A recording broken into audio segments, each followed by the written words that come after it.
birahi banget ya. Parah. Bukan loh, kita karena sayang sama Bang Juma, dia masa nggak ada. Jadi kau bilang gitu? Gitu. Duda. Iya. Bukan. Masih bujang. Buset. Bujang ting. Udah ada anak abang ini 2 loh Bang. 2 ya Bang Juma? 3 atau 2? 3. Meninggal. Bujang itu bahasa Bataknya agak lain itu Bang Juma. Oh ya? Cakap kotor tuh. Cakap kotor. Cakap kotor Bang Juma, cakap kotor itu. Jangan dibilang lagi. Astagfirullahaladzim. Oh ya? Iya. Oh gitu ya. Kewanitaan. Untung diingatkan Bang Arom. Memang iya. Bang Arom orang Tak boleh Batak dicap. apa? Suku apa Bang Arom? Suku cadang. Oh, Marga apa, Bang Arom? Kalau aku pasanganku yang Batak, marga Manalu. Guru apa? Manalu. Guru apa? Manalu. Manalu Bang. Jadi Manalu itu Bang. kok nggak asadu? Benar. Enggak, Manalunya kok nggak Kenapa? asadu? Ini Budarni dari tadi kayaknya birahi nih. Ini kelubang terus. Kenapa? Ini. Aduh. Parah. Masing-masing lah itu. Kenapa jadi pemaksaan? Nggak boleh. Sorry. Bang Arom. Jadi kok nggak asadu Manalu itu? Nggak boleh. Itu namanya pemaksaan. Masing-masing. Masih belajar kali ya? Masih belajar ya Bang Arom? Kenapa? Oh, enggak Masih juga. belajar kali ya? Enggak juga. Apa komentarnya? Apa pendapat dia? Makin cinta. Kok gue sih? Aneh kau ini. Dibilang makin cinta kok gue. Anehnya kau Karyana. Udah sekarang udah jadi pembohong ini. Maksudnya kan Lama-lama kau- makin cinta. Tahu aku kemana tujuannya. Kenapa makin cinta? Karena udah dipotong kuluknya. Mana ada dia? Mana ada? Waktu belum dipotong kan ada dagingnya di atas loh, menutupin. Mana ada Jadi disunat dia? Belum. udah katanya disunat dia. Udah Bang Arom. Iya, masa mau kutunjukkan depanmu, nanti kau malah pengen pula. Emang gila kalian berdua ini. Birahi semua kalian berdua ini, gila. Enggak lah, supaya ketawanya kita, supaya nggak bosan menunggu Pak Pendeta. Pak Arom nanti Takut gitu. hari Senin ikut ya Pak Arom. Ada 3 keluarga insya Allah yang mau syahadat, mau mualaf tetangga saya. Panas dong Karyana sama Budarni. Kau Insya Allah ngomongnya di sini. jumlahnya itu Enggak loh, setelah itu kan pilihan didata masing-masing sama sayang. PRT, setelah didata sama PRT jumlahnya itu ada 11 orang Guru dari Kita 3 keluarga bukan- itu. Agen surga. Iya, Iya, yang mau hadir ini juga pendeta Advent. iya, kata Karyana. Iya, Advent lah. Advent di mana dia Karyana? Dia nggak janji gimana ya? Saya lihat waktu gitu loh. Iya, nggak Kalau boleh. hari saya lagi jalan. Nggak gitu kali loh. Ini Bang Juma mau didatangin. Aduh, janjinya kok Ini ini nih. palsu. Si Akang ini nih maksa kali harus pendeta. Udah dibilang Ya, cuma iya aku dong. yang paksa sama adikku. Habis Nah, sekelas pendeta yang baru bisa menghancurkan Bang Juma itu pun belum tentu. Nggak boleh kalau jemaat biasa-biasa nggak boleh Bang Juma debat sama beda. jemaat biasa, harus sama teman-teman, pendeta. ini coba tolong didengarin aku. Berbeda, pendeta itu A sampai Z cerita. Kalau kita kan potong-potong debat. Iya. Pendeta Beda, mengajar, mereka itu bukan pendebat. kayak abang saya menguasai semuanya. Kalau bisa setengah dari dia tahu, aku tahu, udah hebat. Namun dia bilang beda ya berdebat ya. Dia mau jelaskan A sampai Z, ya nggak bisa lah. Kita udah Nggak bisa. patah-patah. Iya. Di sini main cepat-cepat. Sama Makanya seperti ketika dia lihat aku, Ustadz juga nggak bisa ketika berdebat, Ustadz. dia lihat aku debat, wih, udah lebih hebat kalian kan? Gitu. Iya. Contoh Makanya- seperti Karyana, contoh seperti Wahyu 7 ayat 19-nya itu yang pesta perkawinan anak domba, itu kan harus dijelaskan. Pendeta harus tenang itu menjelaskannya. Makanya mereka nggak mau ke sini berdebat. Hanya Rudy debaters yang nggak naik kelas debatersnya. Hanya yang dia Peter bilang Nibul, Judas itu selamat. kayak Bu Karyana sama Bu Dia Darni bilang yang mau Judas debat. selamat. Judas Darni sama selamat Bu ya, dia Karyana, aja udah Peter bunuh Nibul. diri. Judas Iskariot.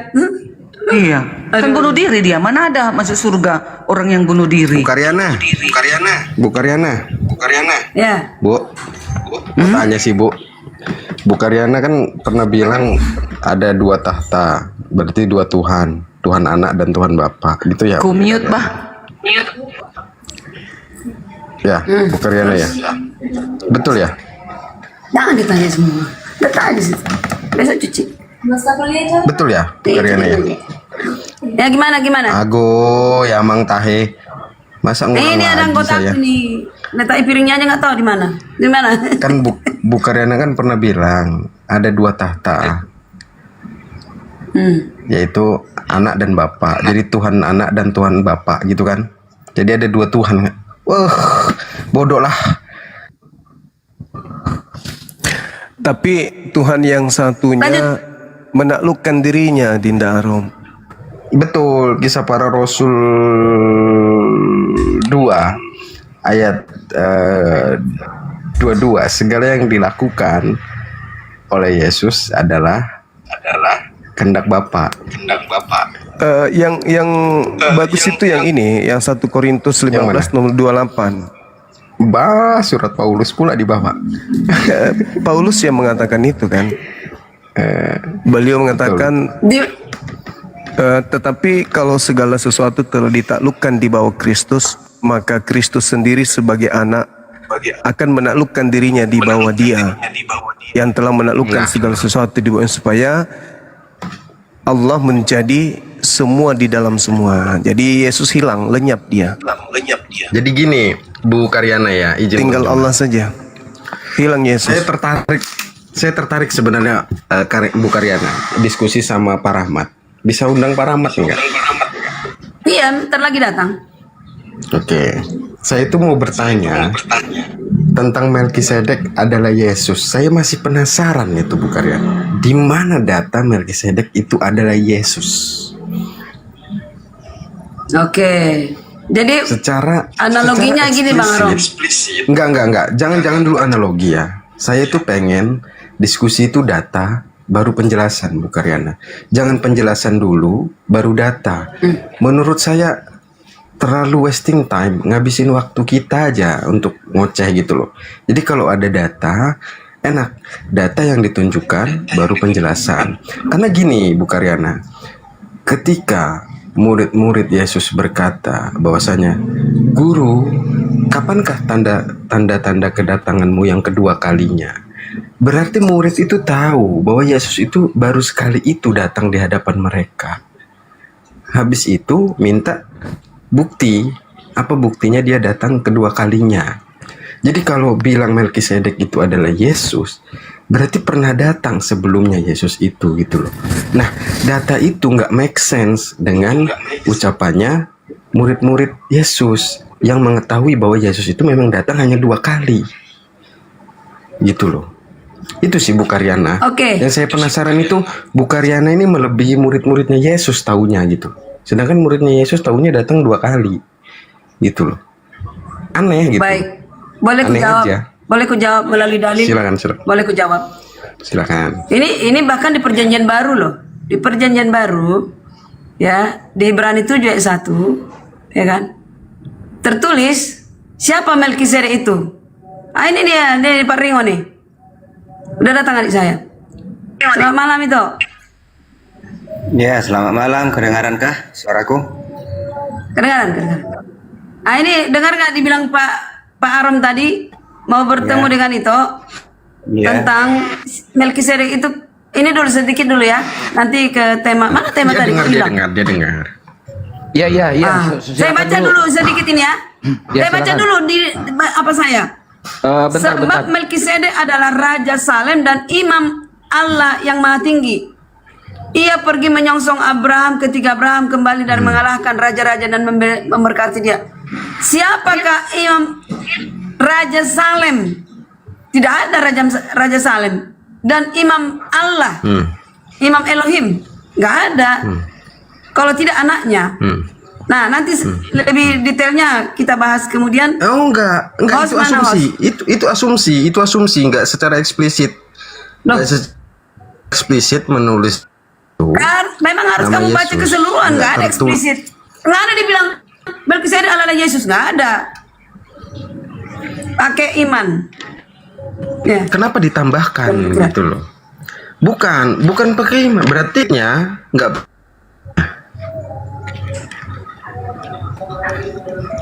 Murid-muridnya itu Oke, host. ketika pengajaran Udah, nggak waktunya pakai udah iman, Mak. setengah 10.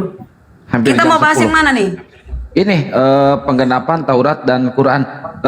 Penggenapan Taurat Masa itu saja pada on cam lah semua. nanti Gurunda juga on Siapa cam. yang Pak mau Rahmat, turun silakan. Kak Darni tetap di sini aja, biar ada Pak teman Rahmat, perempuan. Pak Pendeta Rahmat boleh on cam. Itu siapa? Pak Sianipor belum hadir? Nggak bisa dia. Oh gitu. Tadi aku telepon yang lain tadi. Oke, silakan Ya, aja telepon mungkin dulu yang nyusul. lain. Silakan. Ya. Pak Rahmat, sehat Pak Rahmat? Sehat. Sehat. Bisa on cam Pak Rahmat? Kenapa begini? Kurang di- paham saya ini apa ini. Itu diterima aja, undangan on camnya diterima aja Pak Rahmat. Nggak ada persiapan dia, Nah. nggak apa-apa lah.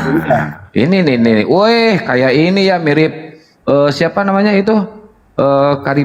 Purbaya. Mirip si Rahmat Diono.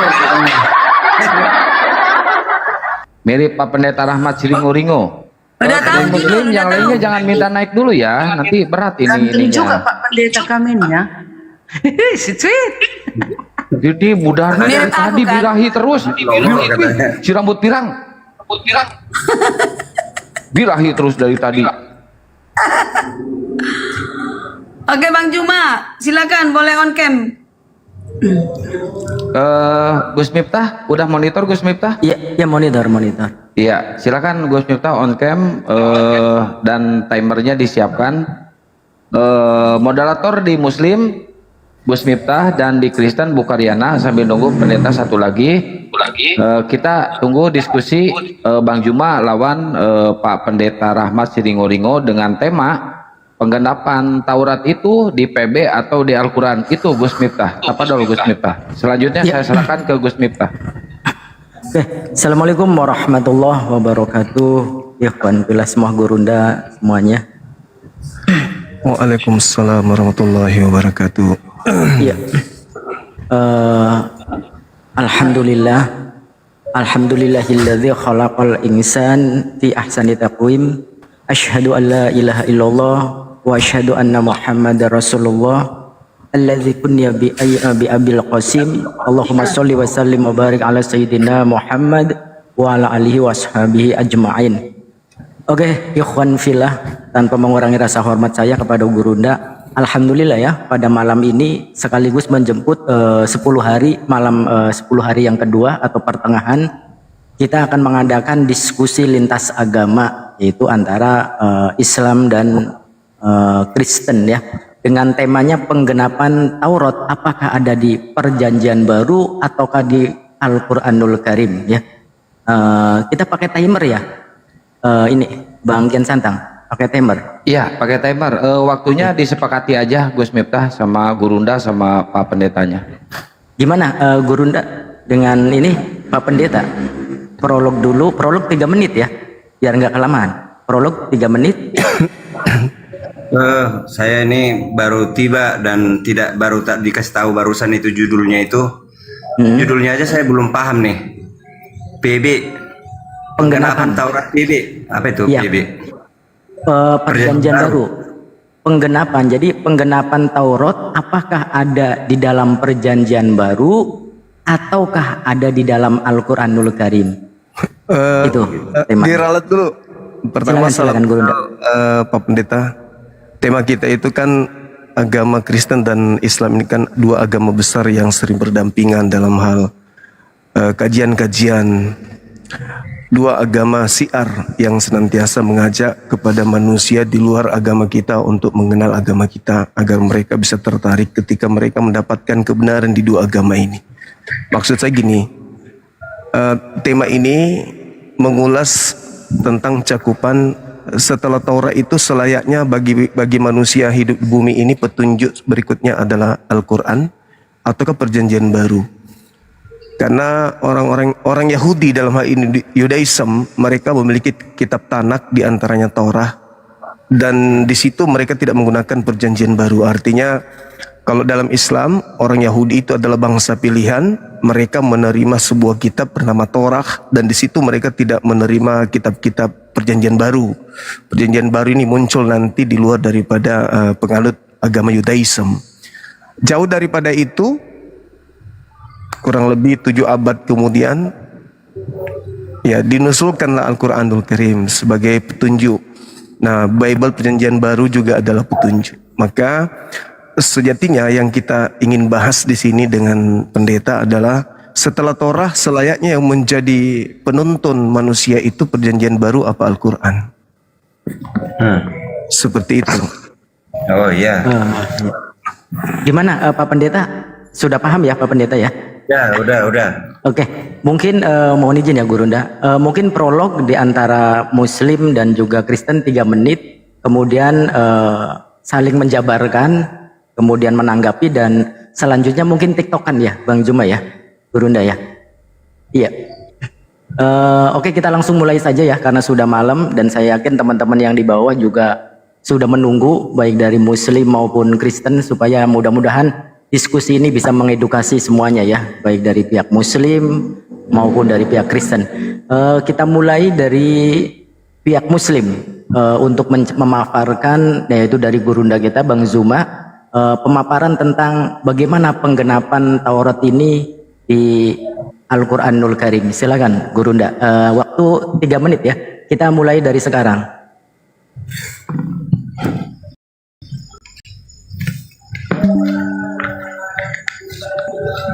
Gurunda siapa belum bicara? Ayo, 3 menit. Sorry, maaf. Bang Zuma. Bang Zuma, saya ulangi lagi. Bentar. Oke, bentar Gurunda. Bang Juma. Ya, kita mulai ya, silakan Gurunda untuk memaparkan tentang penggenapan Taurat ini. Kita mulai, silakan Gurunda. Ya, Bismillahirrahmanirrahim. Al-Quranul Karim menarasikan sebuah ayat di dalam surah Al-Ahqaf ayat 12. Allah Subhanahu wa taala menjelaskan, Bismillahirrahmanirrahim, wa min qablihi kitabu Musa imama wa rahmah. Jadi datang kepada Nabi Musa alaihi salam sebuah kitab sebagai petunjuk dan juga rahmat. Lalu kemudian Al-Quran diwahyukan oleh Allah, wa hadza kitab musaddiqul lisanan Arabiyyah, dan kitab ini yaitu Al-Quran datang dengan lisan, dengan menggunakan bahasa Arab, liyunzira alladhina zalamu wa busyra lil muhsinin. Jadi Al-Quran datang untuk kemudian sebagai peringatan bagi orang-orang yang zalim dan memberi kabar gembira kepada orang-orang yang muhsin.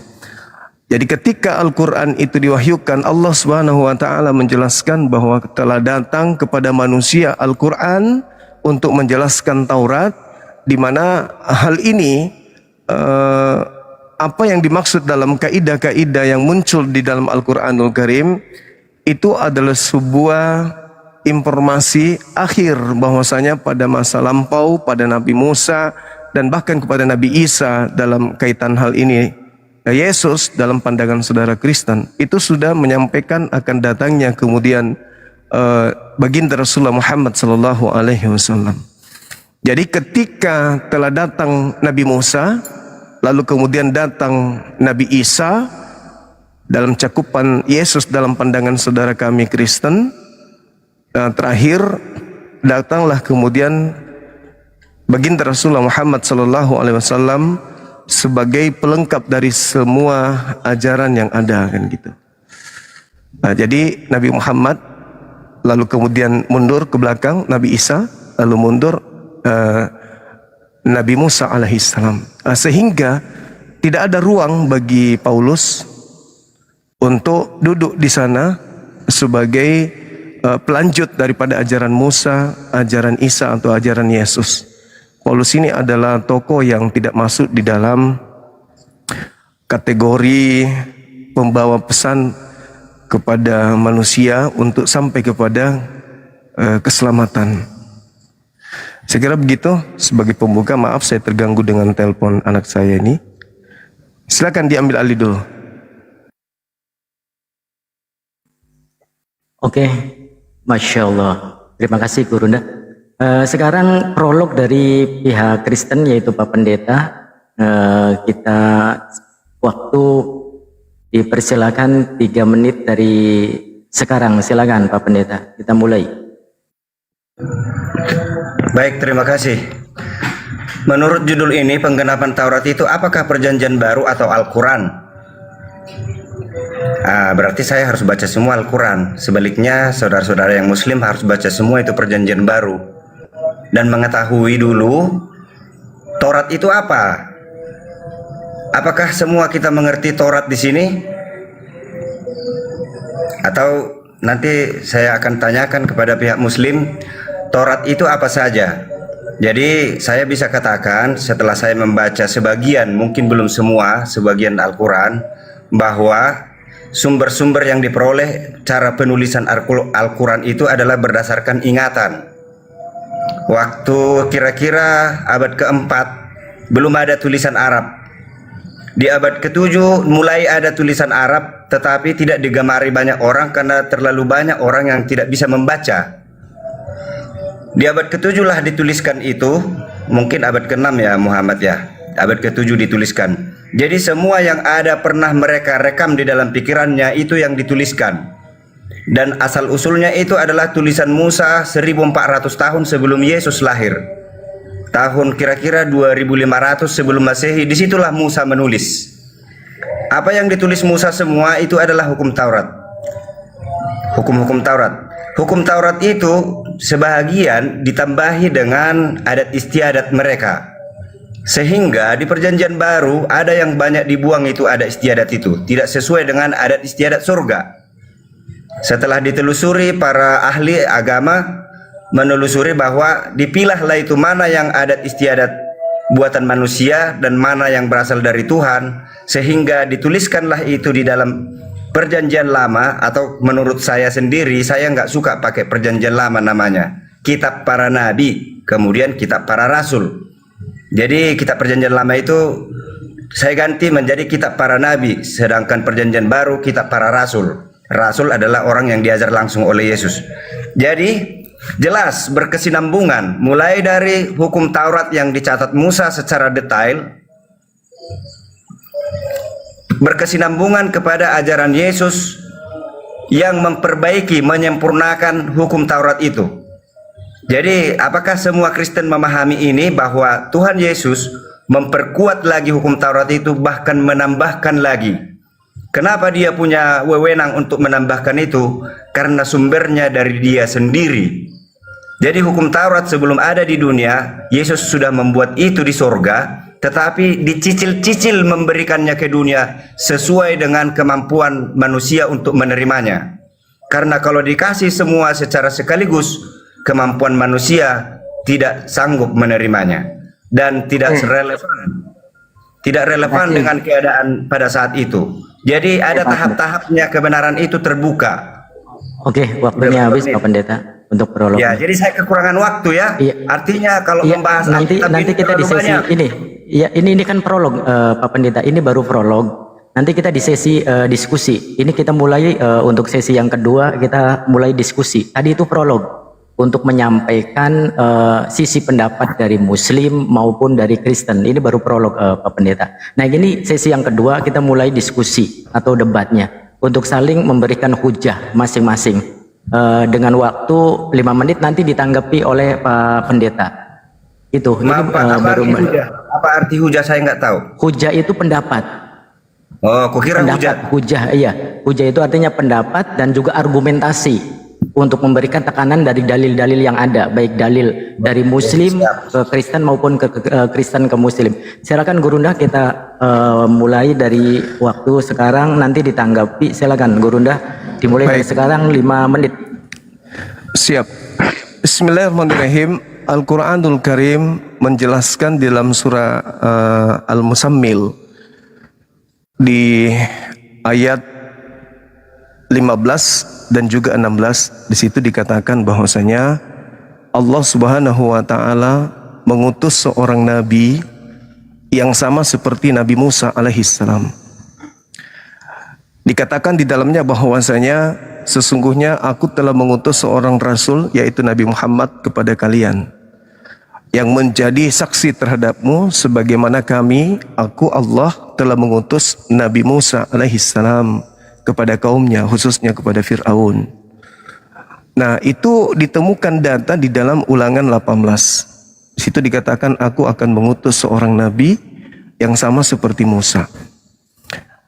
Kalau di Al-Quran jelas tertulis yang tadi saya katakan bahwa dalam surah Al-Muzammil ayat 15 ini itu diterangkan bahwasanya Nabi Muhammad diutus sama seperti Nabi Musa diutus kepada kaumnya.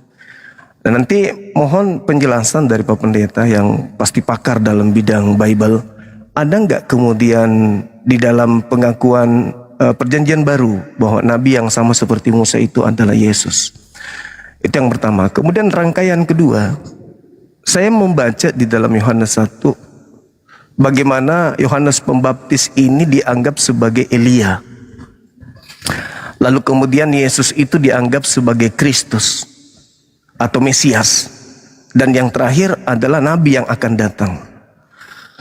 Nah, saya ingin mengulas dengan Pak Pendeta, siapa Nabi yang akan datang yang mencakupi semua ajaran para Nabi termasuk ajaran Musa alaihissalam.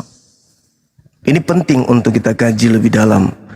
Kenapa? Biar kita tahu bahwa selama ini siapa di antara kita yang hidup di angan-angan, hidup di atas sebuah pondasi yang lemah, ibarat membangun sebuah bangunan di atas pasir. Lemah dan tidak ada harapan untuk dijadikan sebagai jalan menuju kepada keselamatan di akhirat. Nah, saya melihat di dalam kitab Pak Pendeta Yohanes 1, Yesus itu adalah Mesias, Yohanes Pembaptis itu adalah Elia, dan siapa Nabi yang akan datang? Ini penting untuk dikaji. Nabi yang akan datang yang mengajarkan segala hukum-hukum, yang mengajarkan segala keadilan dan penginsapan dunia akan dosa. Nabi ini harus kita cari. Paulus tidak mungkin, karena Bapak sendiri mengatakan saya nggak mau, saya tidak terbiasa menyebut perjanjian lama. Saya biasa menyebutnya kitab nabi-nabi, dan perjanjian baru saya sebut dengan kitab rasul-rasul, kitab para rasul. Dengan demikian Anda membatasi bahwa ternyata di perjanjian baru ini tidak mencakup masalah kenabian. Artinya tidak ada nabi setelah Yesus di dalam kaidah-kaidah kekristenan.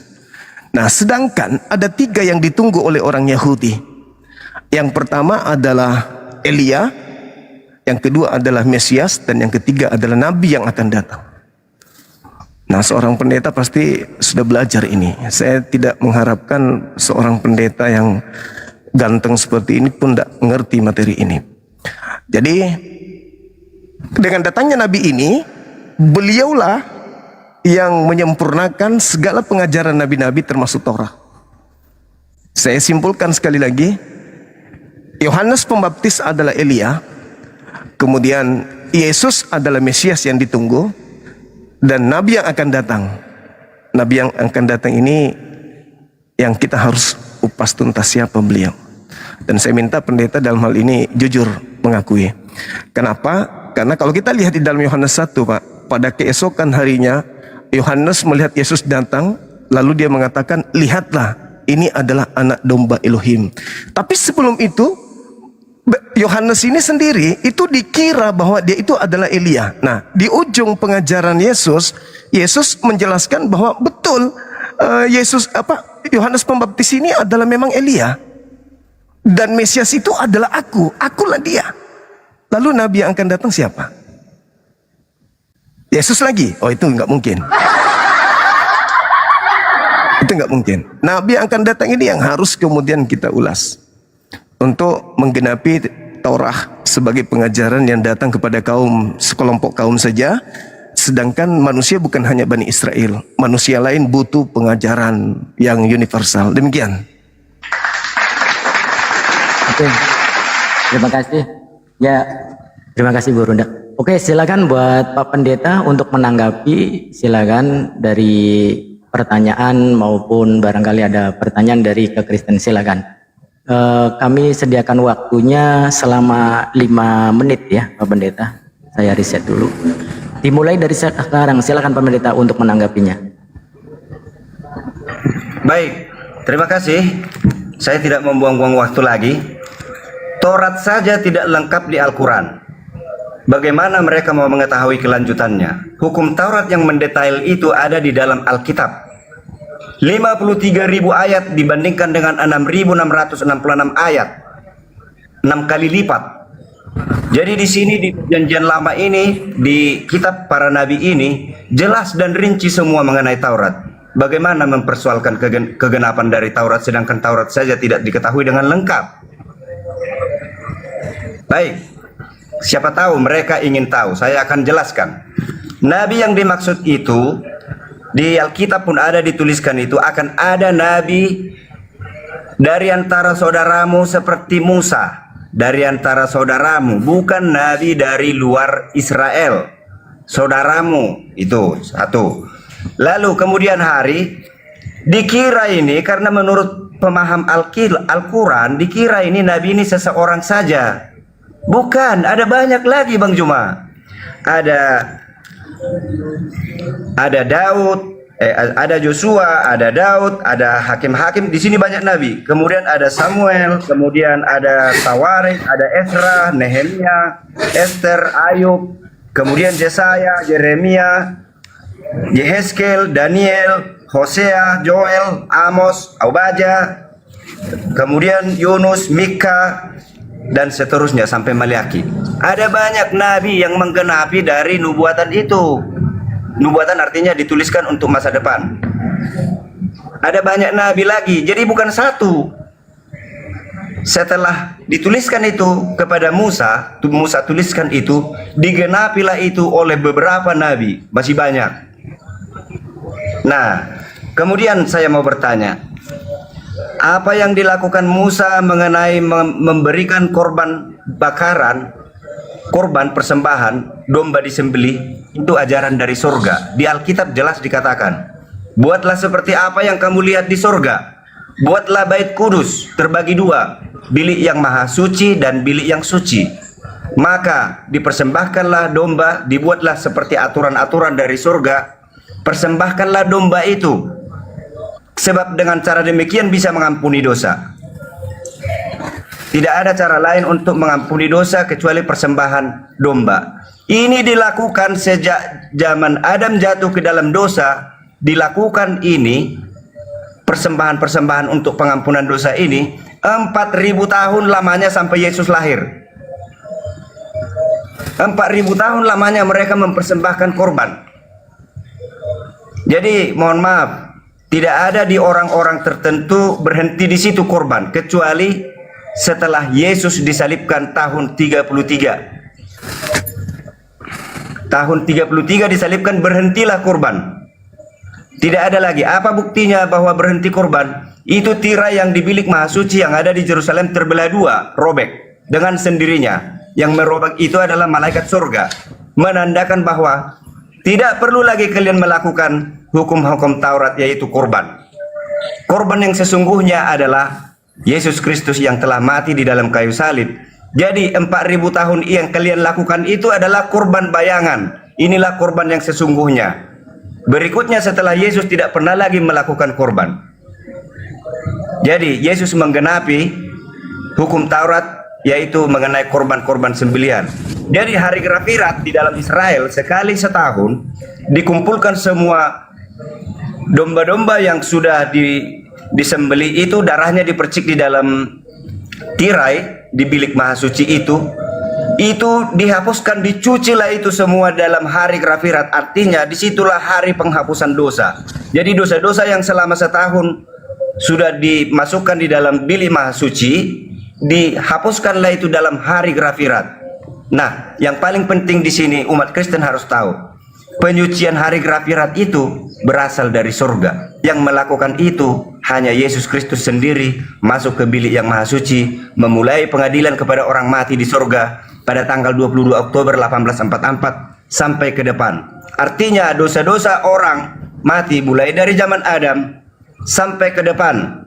Nah, kenapa saya katakan ke depan? Karena akan ada berhentinya di mana? Pada saat itu berhenti waktu ya. Pada saat itu berhenti, maka pengadilan kepada orang hidup akan dimulai. Sampai saat ini informasi masih digali para. Waktunya habis Pak Pendeta. Ya, masih digali apakah. Oke, mohon izin Pak Pendeta. Jadi, Ya. saya selalu kekurangan waktu menjelaskannya. 53.000 ayat ini banyak. Ini diskusi soalnya Pak Pendeta. Kita bagaimanapun ini posisi diskusi ya, bukan ceramah maupun pidato. Di sini diskusi ataupun debat. Jadi saya harapkan dari pihak Kristen maupun pihak Muslim ketika menyatakan sesuatu itu dilandasi dengan dalil ya. Harus dilandasi dan diperkuat dengan argumentasinya itu dengan dalil. Nah, silakan Bang Juma, kita beri waktu lagi 5 menit. Jadi di sini bukan masalah kurang waktunya Pak Pendeta maupun juga pihak Muslim gitu ya. Harus dengan dalil argumentasinya ya. Dengan dalil dan juga fokus kepada pertanyaan dan juga tema yang ada. Silakan Gurunda, kita persilakan waktunya 5 menit dari sekarang, tanggapan maupun pertanyaan yang tadi. Silakan. Ya. Tadi di awal saya mengatakan bahwasanya adakah di dalam Bible sebagai penggenapan Taurat di mana Yesus itu dikatakan diutus sebagaimana Musa alaihissalam, dan Pak Pendeta tidak menunjukkan data itu. Kalau saya tadi Al-Quran Al-Musamil itu Al-Musamil sudah dikatakan di data nomor 10-nya, 15-nya bahwasanya Allah mengutus Nabi Muhammad SAW sama seperti Allah mengutus Nabi Musa alaihissalam, dan itu terindikasi Ulangan 18 yang sering kita jadikan sebagai bahan pendiskusian dalam menuturkan sebuah kebenaran. Kemudian di Yohanes 1 yang saya maksud, Pak Pendeta pasti menguasai data itu. Dari data nomor 19 sampai data 21. Bagaimana orang-orang Yahudi mengutus kemudian beberapa imam dan juga orang Lewi datang kepada Yohanes Pembaptis dan bertanya, "Wahai Yohanes Pembaptis, apakah engkau ini adalah Elia?" Yohanes mengatakan, "Bukan." "Kalau begitu, apakah engkau ini adalah Mesias?" Yohanes Pembaptis juga mengatakan, "Bukan." "Apakah engkau Kristus ini?" "Bukan." "Atau jangan-jangan kau adalah nabi yang akan datang itu?" "Bukan juga," katanya. Jadi berdasarkan narasi yang dibangun di dalam kitab Yohanes, data 19, runut sampai data 40, itu jelas sekali bahwa memang Bani Israel di zaman Yesus, saya ulang lagi, di zaman Yesus, Bani Israel itu menunggu 3 sosok yang datang. Yang pertama adalah Elia, di mana Yesus menerangkan di dalam Matius bahwa Elia itu adalah Yohanes itu sendiri. Kemudian Kristus itu adalah Yesus itu sendiri. Dan nabi yang akan datang ini, yang Pak Pendeta mohon dijelaskan siapa nabi yang akan datang, karena ternyata nabi itu bukan Yesus. Nah, oleh karena itulah kemudian ketika di dalam Al-Quran dikatakan baginda Rasulullah Muhammad SAW, "Maka Muhammadun aba ahadim min rijalikum walakin Rasulullah wa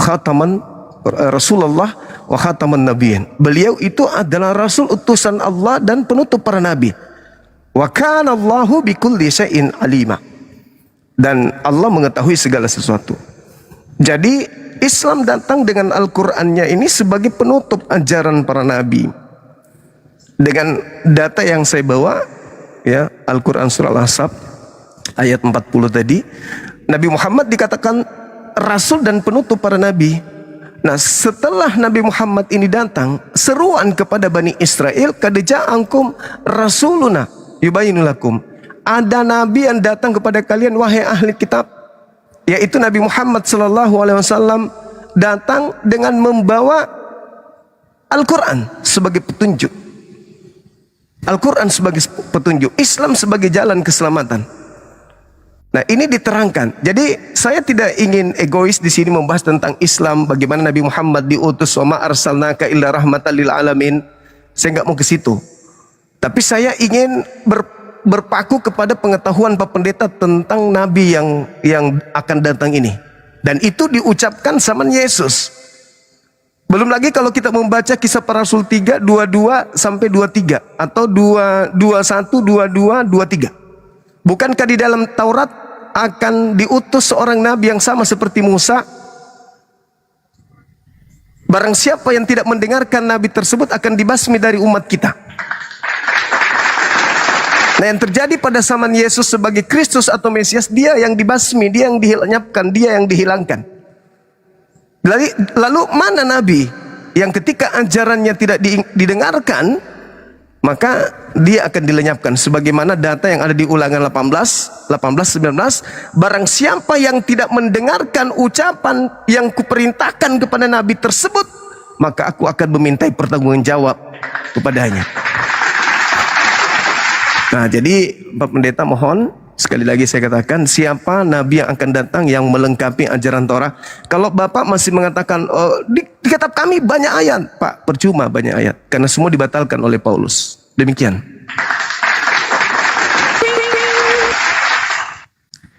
Silakan. Oke, iya. Sekarang penanggapan dan penjawaban dari pihak Kristen. Saya ulangi lagi ya. Jadi diskusi ini fokus pada pertanyaan yang pertama dan diperkuat dengan dalil. Fokus pada pertanyaan, diperkuat dengan dalil. Kalaupun mau memberikan pertanyaan pada pihak lawan sesuai dengan tema yang ada. Saya katakan lagi dengan tema penggenapan Taurat, apakah di Perjanjian Baru ataukah Al-Quranul Karim. Silakan untuk fokus di pertanyaan dan diperkuat dengan dalil. Silakan dimulai Pak Pendeta dari sekarang. Ya. Kegenapan dari hukum Taurat tidak ada di dalam Al-Quran. Yang ada itu di dalam Alkitab. Bahwa Yesuslah yang menggenapi semua hukum Taurat. Kenapa? Karena di hukum Taurat upah dosa adalah mati. Kematian domba yang selama 4000 tahun itu hanya bayangan. Kematian yang sesungguhnya adalah makhluk surga turun ke bumi menjadi manusia dan mati tanpa dosa sampai di akhir hidupnya, dan dia bangkit lalu diangkat ke surga, dan dia berjanji akan datang lagi menyelesaikan semua pengadilan di dunia. Mengenai Yohanes 1 ayat 19. Dan inilah kesaksian Yohanes ketika orang Yahudi dari Yerusalem mengutus beberapa imam dan orang Lewi kepadanya untuk menanyakan dia, siapakah engkau? Itu tadi yang Bang Jumaya. Iya. Ini pertanyaan kepada siapa Bang Juma? Kepada Yohanes Pembaptis. Iya, Yohanes Pembaptis yang ditanya ya. Iya. Ia mengaku dan tidak berdusta, katanya, aku bukan Mesias. Lalu mereka bertanya kepadanya, kalau begitu siapakah engkau? Elia? Dan ia menjawab, bukan. Engkau nabi yang akan datang? Dia menjawab, bukan. Ayat 22. Maka kata mereka kepadanya, siapakah engkau?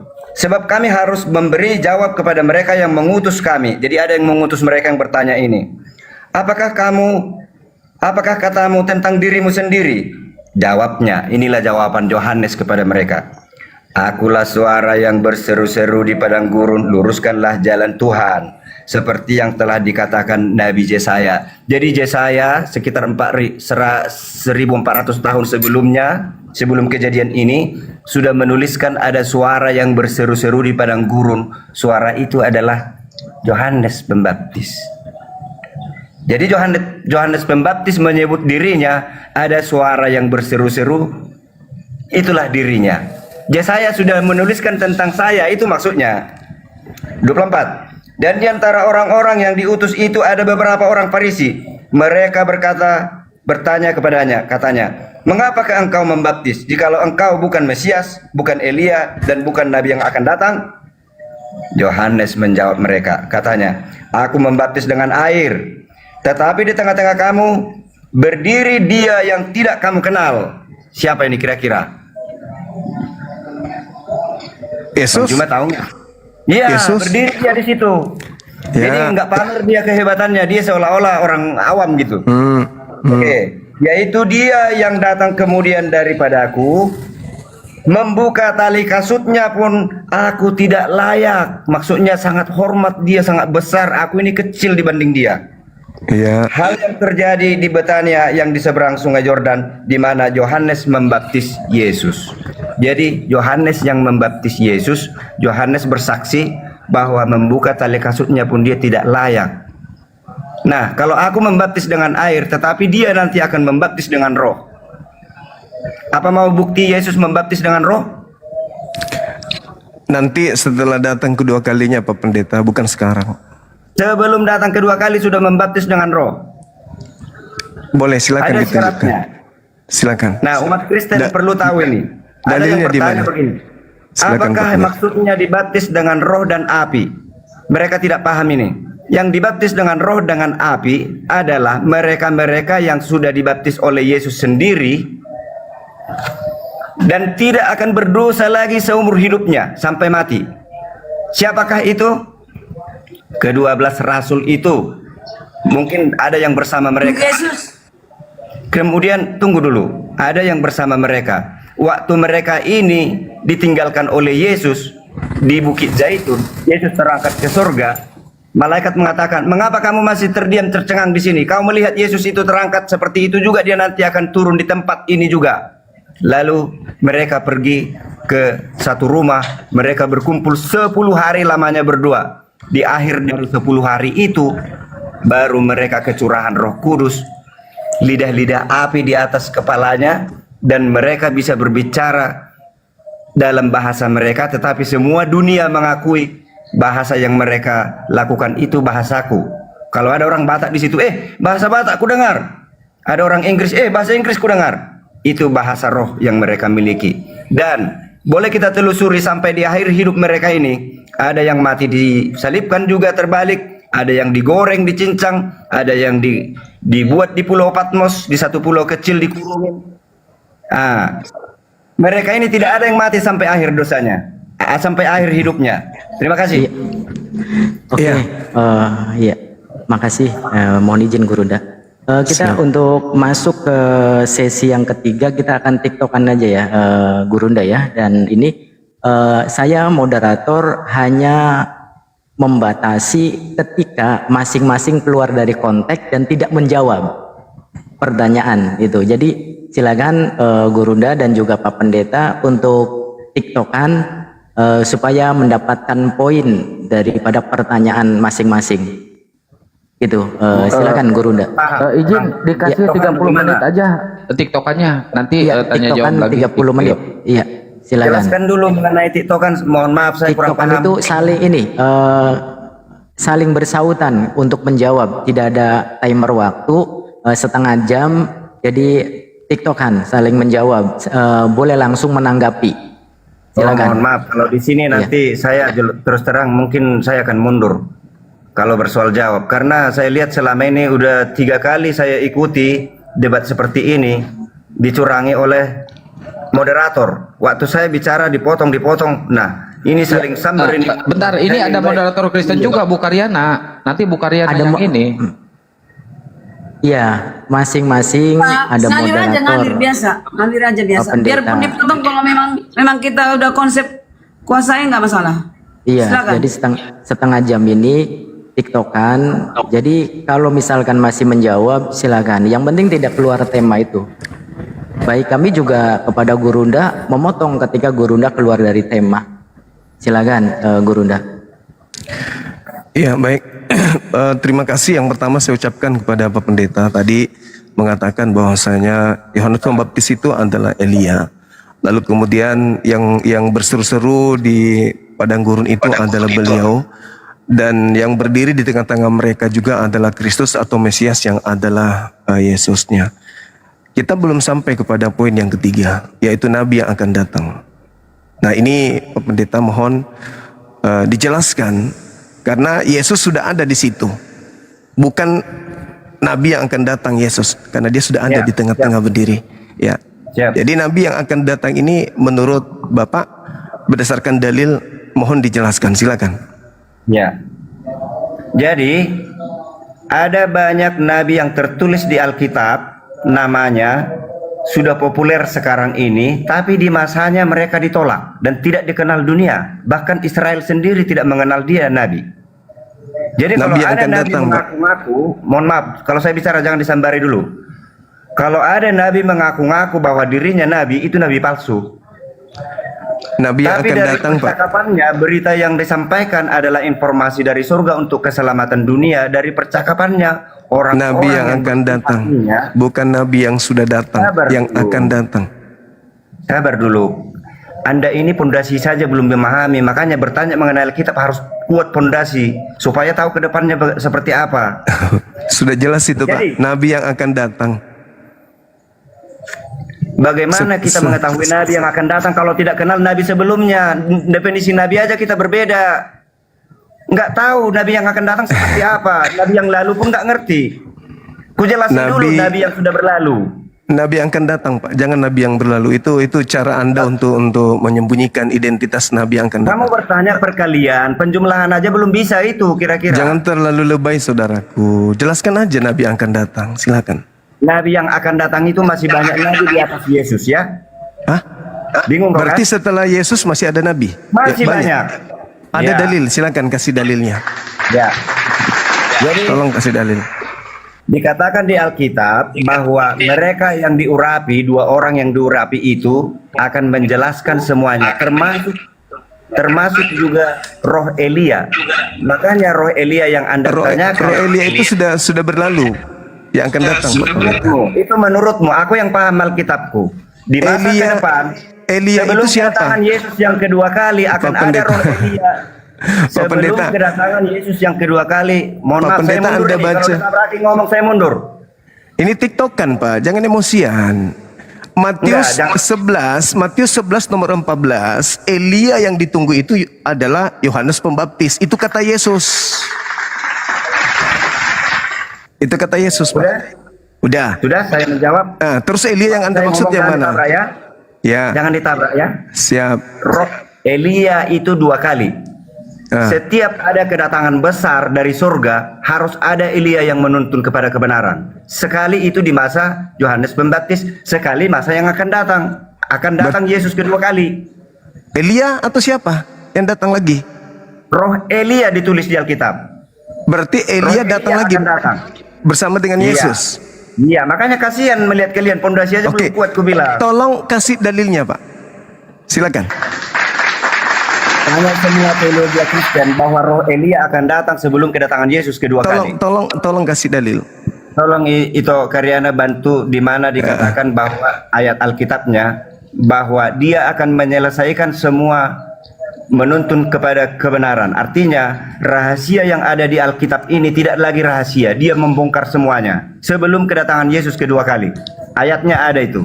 Ya, silakan dibantu Bu Karyana. Silakan dibantu Bu Mungkin Karyana. searching roh Elia gitu. Ada. Jadi sudah roh berubah. Elia itu dua kali. Yang Nabi Elia akan yang datang tunggu. ini, Pak. Bang Nabi Joma. yang ya, silakan. Saya mau bertanya, Elia yang sebenarnya bisa jelaskan nggak? Elia yang sudah naik Saya baca terangkat ya. ke surga. Ini kan Nabi yang akan datang, Pak. Kok jadi roh? Bacakan. Silakan dibaca. Ini saya baca mungkin ini nyambung ya. Lukas 1 ayat 17. Dan ia akan berjalan mendahului Tuhan dan roh dan kuasa Elia untuk membuat hati bapak-bapak berbalik kepada anak-anaknya dan hati orang-orang durhaka kepada pikiran orang-orang benar, dan dengan demikian menyiapkan bagi Tuhan suatu umat yang layak baginya. Kuasa Elia ada padanya, bukan Elia yang lama, tapi kuasa Elia itu. Yang akan datang. Pertanyaanku, Bang Juma, jelaskan dulu kuasa Elia yang pernah terjadi di bumi. Pak Kalau kau mengerti Pendeta, hukum Taurat. Pak Pendeta, Elia itu sudah pernah datang dan terangkat ke langit. Oke. Yesus juga pernah bertemu dengan Elia di atas bukit bersama Yakobus dan satu orang lagi muridnya. Tapi Nabi yang akan datang, Pak. Nabi, bukan roh. Bang Juma, coba jelaskan apa yang istimewa dengan Elia sehingga Elia sampai dua kali akan datang di zaman Yesus dan di zaman kedatangannya kedua kali.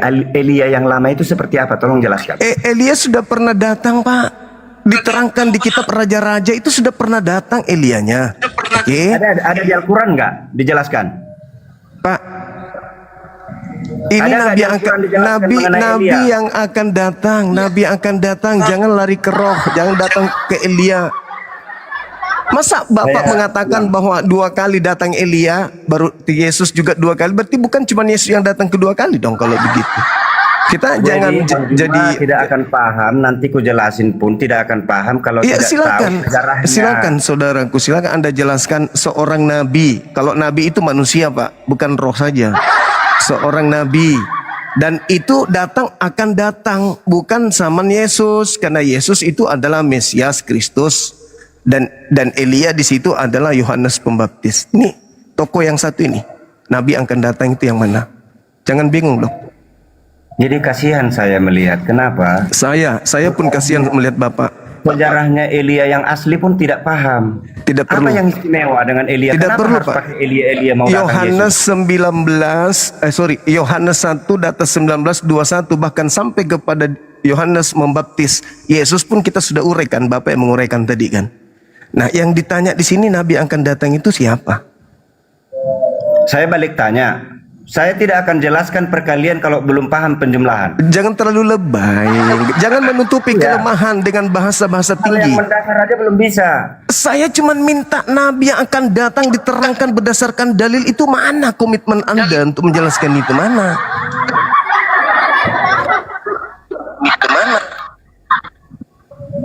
Ini saya belum bertanya yang berat-berat, Pak. Masih bertanya yang Berdasarkan sederhana. Al-Quran, apa yang terhubung dengan nama Elia? Tolong jelaskan. Tidak Bukan ada berdasarkan hubungannya, Alkitab. sahabatku, Berdasarkan Al-Quran. saudaraku. Tidak ada hubungannya. Kalau di Al-Quran Muhammad dikatakan Rasul wa khataman nabiyyin, penutup para nabi, titik. Gak perlu lagi kita membelokkan kasus ini. Oh, kenapa Elia? Nanti lari lagi nanti menjelaskan yang lain. No. Kita mencari nabi yang akan datang. Bersyukur Bapak saya jadikan referensi kitabnya untuk menelaah ini. Kalau langsung ke Al-Quran kan nanti tidak enak jadinya. Ini saya minta Jadi di begini kitab nih. Anda loh. Kitab Anda loh. Mana kitab Anda itu? Di kitab Anda. Tolong terangkan ke Kalau kami. kitab saya dengarkan saya menjelaskan. Dari tadi Dengarkan saya dulu. tunggu. Tapi Anda Elia. Kenapa Elia? Ada apa dengan Elia? Nah, tadi udah dibacakan Silakan. oleh Karyana Silakan bahwa saudara. kuasa Elia yang dahulu itu akan muncul di zaman Yesus dan akan muncul di zaman kedatangannya yang kedua kali. Emang ada apa dengan Elia? Kenapa harus Elia dibuat? Kenapa nggak roh Musa? Atau Nabi roh yang akan Muhammad datang, misalnya? Pak, bukan roh yang datang.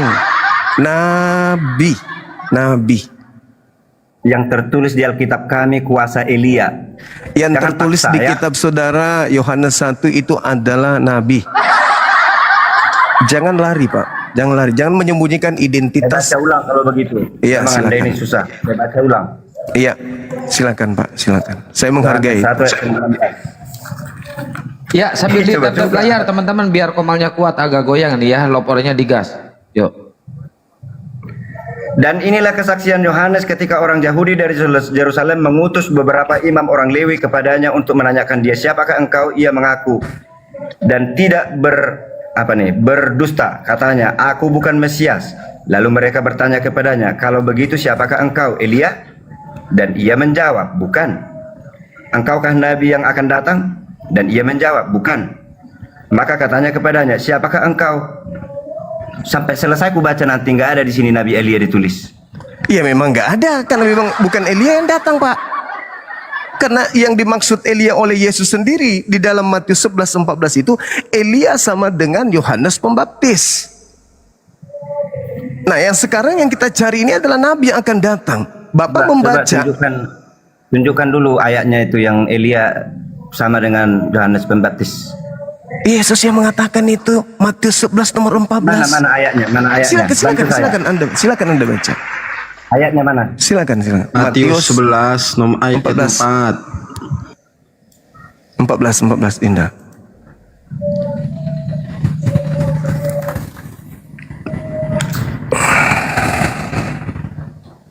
Gerah saya mau mandi.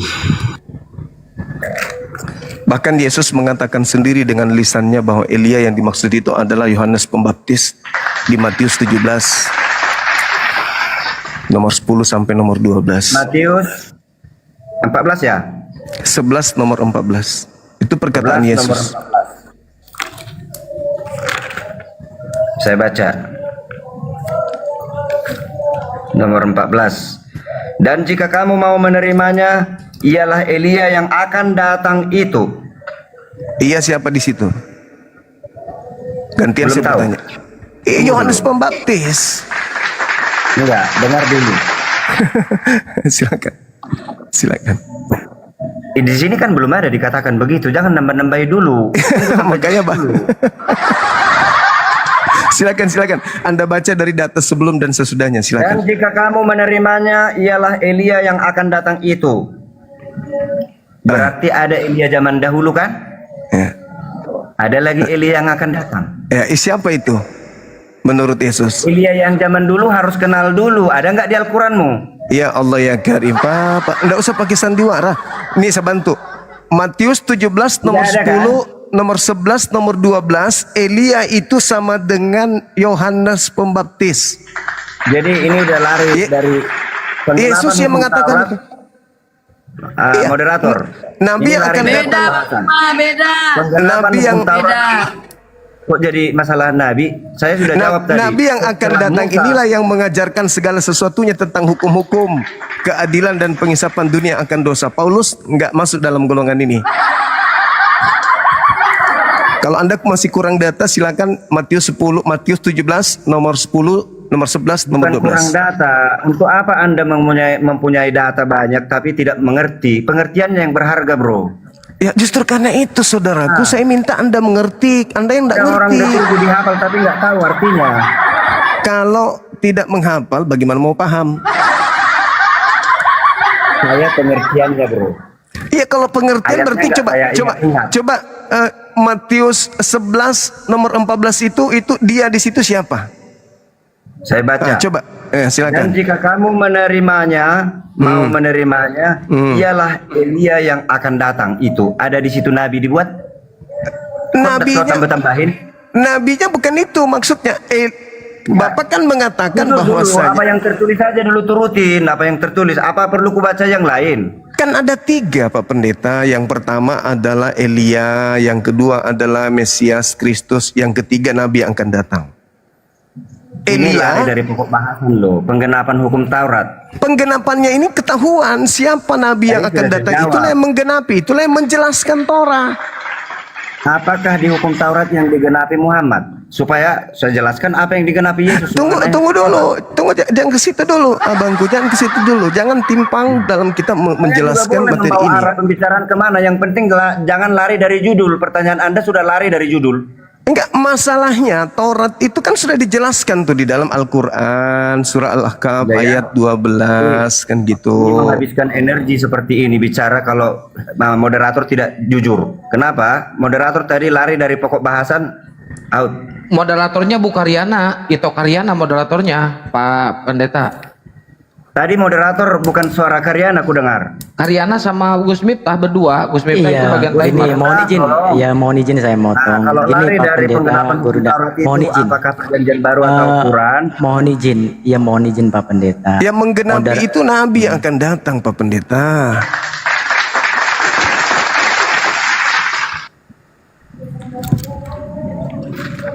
Santai aja, santai. Santai aja, santai aja, Kasih santai. saya waktu. Ya, Saya Jangan akan membaca baca-baca di Alkitab. bawah ketikan. Baca Alkitab. Dengerin. nomor 7-nya coba Di Anda dalam baca. Matius 5 mulai dari ayat 17. Saya mau membuktikan bahwa Yesus menggenapi hukum Taurat. Bagus, bagus Pak. Jangan. Kalau Bapak mau lari ke situ. Ini Bapak keteteran betulan kalau bahas itu. Sesuai dengan judul, malah Elia aja nggak kau ngerti. Nabi aslinya yang seperti akan apa. datang. Berarti kita anggap Bapak nggak ngerti Nabi yang akan datang Pak ya. Yang akan mengajarkan penyempurnaan Karena ada hukum yang Taurat. dahulu Elia yang akan datang 2 kali lagi. 2 kali Elia- lagi akan datang. Iya, Elianya sudah datang di tengah-tengah mereka Pak.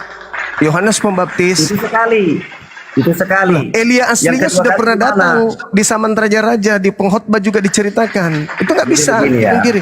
Elia sebelum naik ke surga, sudah Sebenarnya ada datang. 3 kali. Berubah lagi. Pertama, dengar dulu. Elia yang asli belum ada disebut tentang kehebatannya dia. Tapi setelah Elia yang kedua, tetapi kuasa Elia itu katanya di kedatangan Yesus yang kedua, Elia yang sudah lama. Makanya aku tanya, ada apa keistimewaannya Elia? Kenapa bukan kuasa Musa yang dibilang? Kan Elia Paham yang itu? Elia sebagai petunjuk jalan berseru-seru, kemudian di padang gurun yang adalah Yohanes Pembaptis. Elia turun untuk membaptis Yesus. Itu kan pengakuan Yesus sendiri. Coba Anda baca di Matius Kata lain, dengan Matius kata lain 11 -nya. Elia, kuasa Elia itu selalu pembuka jalan.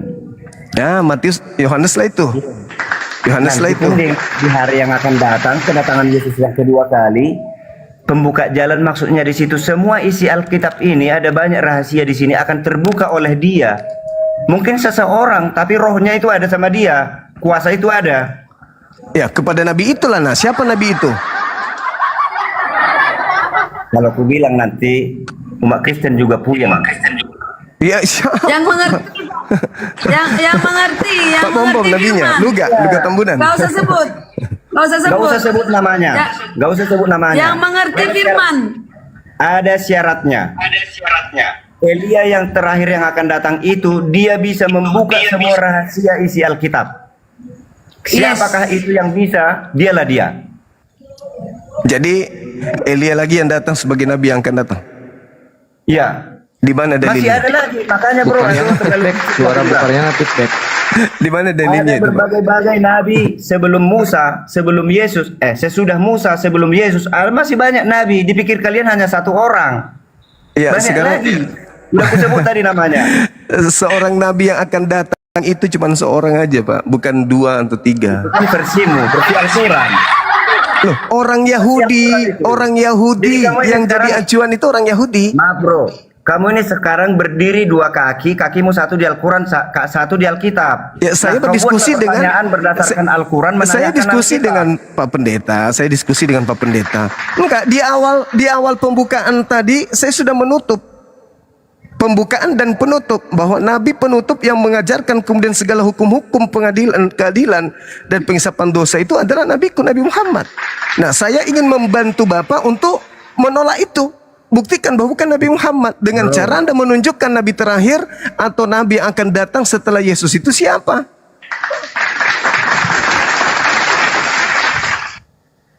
Kan Yesus menerangkan di Matius 11 nomor 7. Di situ diterangkan bahwasanya Yesus menjelaskan tentang Yohanes Pembaptis. Nah, ternyata Yohanes Pembaptis diurai oleh Yesus. Diurai oleh Yesus bahwa Yohanes Pembaptis itu adalah Elia. Nah, Elia adalah Yohanes Pembaptis. Yesus adalah Mesias. Nabi yang akan datang ini siapa? Masa Elia lagi, Pak? Kekeliruanmu ada 2, bahkan 3 kekeliruanmu. Silakan. Elia yang pertama kamu tidak tahu, Elia yang kedua kamu tahu, itulah Yohanes. Elia yang ketiga akan datang lagi juga nggak tahu. Saya mau jelaskan, harus paham dulu Elia yang pertama, yang aslinya. Silakan. Kuasanya itu yang datang kepada Yohanes, kuasanya itu yang datang kepada yang akan datang. Jadi Ya, ada terserah. 2 kali nanti roh Elia. Itu Terserah, dia. Pak. Kristen tahu itu, kalau itu semua tahu Kristen. Ada lagi Abang roh ini- Elia yang akan datang. Abang sebelum ini pernah kedatangan nggak? Yesus kedua kali. Pernah nggak mengetahui atau mempelajari bahwa pada zaman Yesus di situ ada Yohanes Pembaptis, di situ juga ada Elia yang asli datang? Nggak ada itu, nggak ada tuh. Nggak ada. Kalau ada Nggak gimana? ada. Kalau ada Anda gimana, keliru. Bang? Anda Kalau ada keliru. gimana? Kalau ada, Tunjukkan, buktikan. Tidak ada itu di Silakan. Alkitab. silakan Anda baca Matius 17 nomor 1 sampai 13. Silakan Anda baca Markus 9 nomor 2 sampai nomor 13. Yang lain silakan. Simak. Silakan. Coba dengarin. Ya, silakan, Kristen Pak. yang mana yang mengakui ada 2 kali datang Elia, yang pertama itu datang lagi dia? Bukan. Tidak Silakan, ada Pak, Kristen baca. yang mengakui itu. Silakan aja baca Markus Markus 9. berapa? Markus 9 Markus nomor berapa, 2 Bang Jima? sampai nomor 13. Silakan. Dibaca, Oke. dibaca. Silakan. Saya silakan. baca. Judulnya Yesus dimuliakan di atas gunung. Ingat ya, ini Ya, saya Markus kasih 9. ya, ada 3 kitab Anda yang mencatat itu, Markus, kemudian Matius, kemudian Lukas, ada Ya. 3.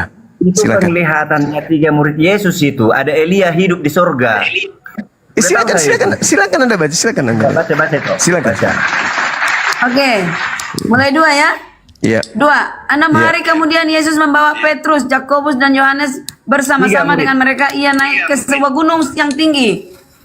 Di situ mereka sendirian saja. Lalu Yesus berubah rupa di depan mata mereka. 3. Dan pakaiannya sangat putih berkilat-kilat. Tidak ada seorang pun di dunia ini yang dapat melantang pakaian seperti itu. Mengelantang. 4. Maka nampaklah kepada mereka Elia bersama dengan Musa. Keduanya sudah berbicara dengan Yesus. Gimana, Pak? Lanjut. Gimana? Dengarkan saya itu. Lanjut. Saya mau jelaskan apa di saya ya.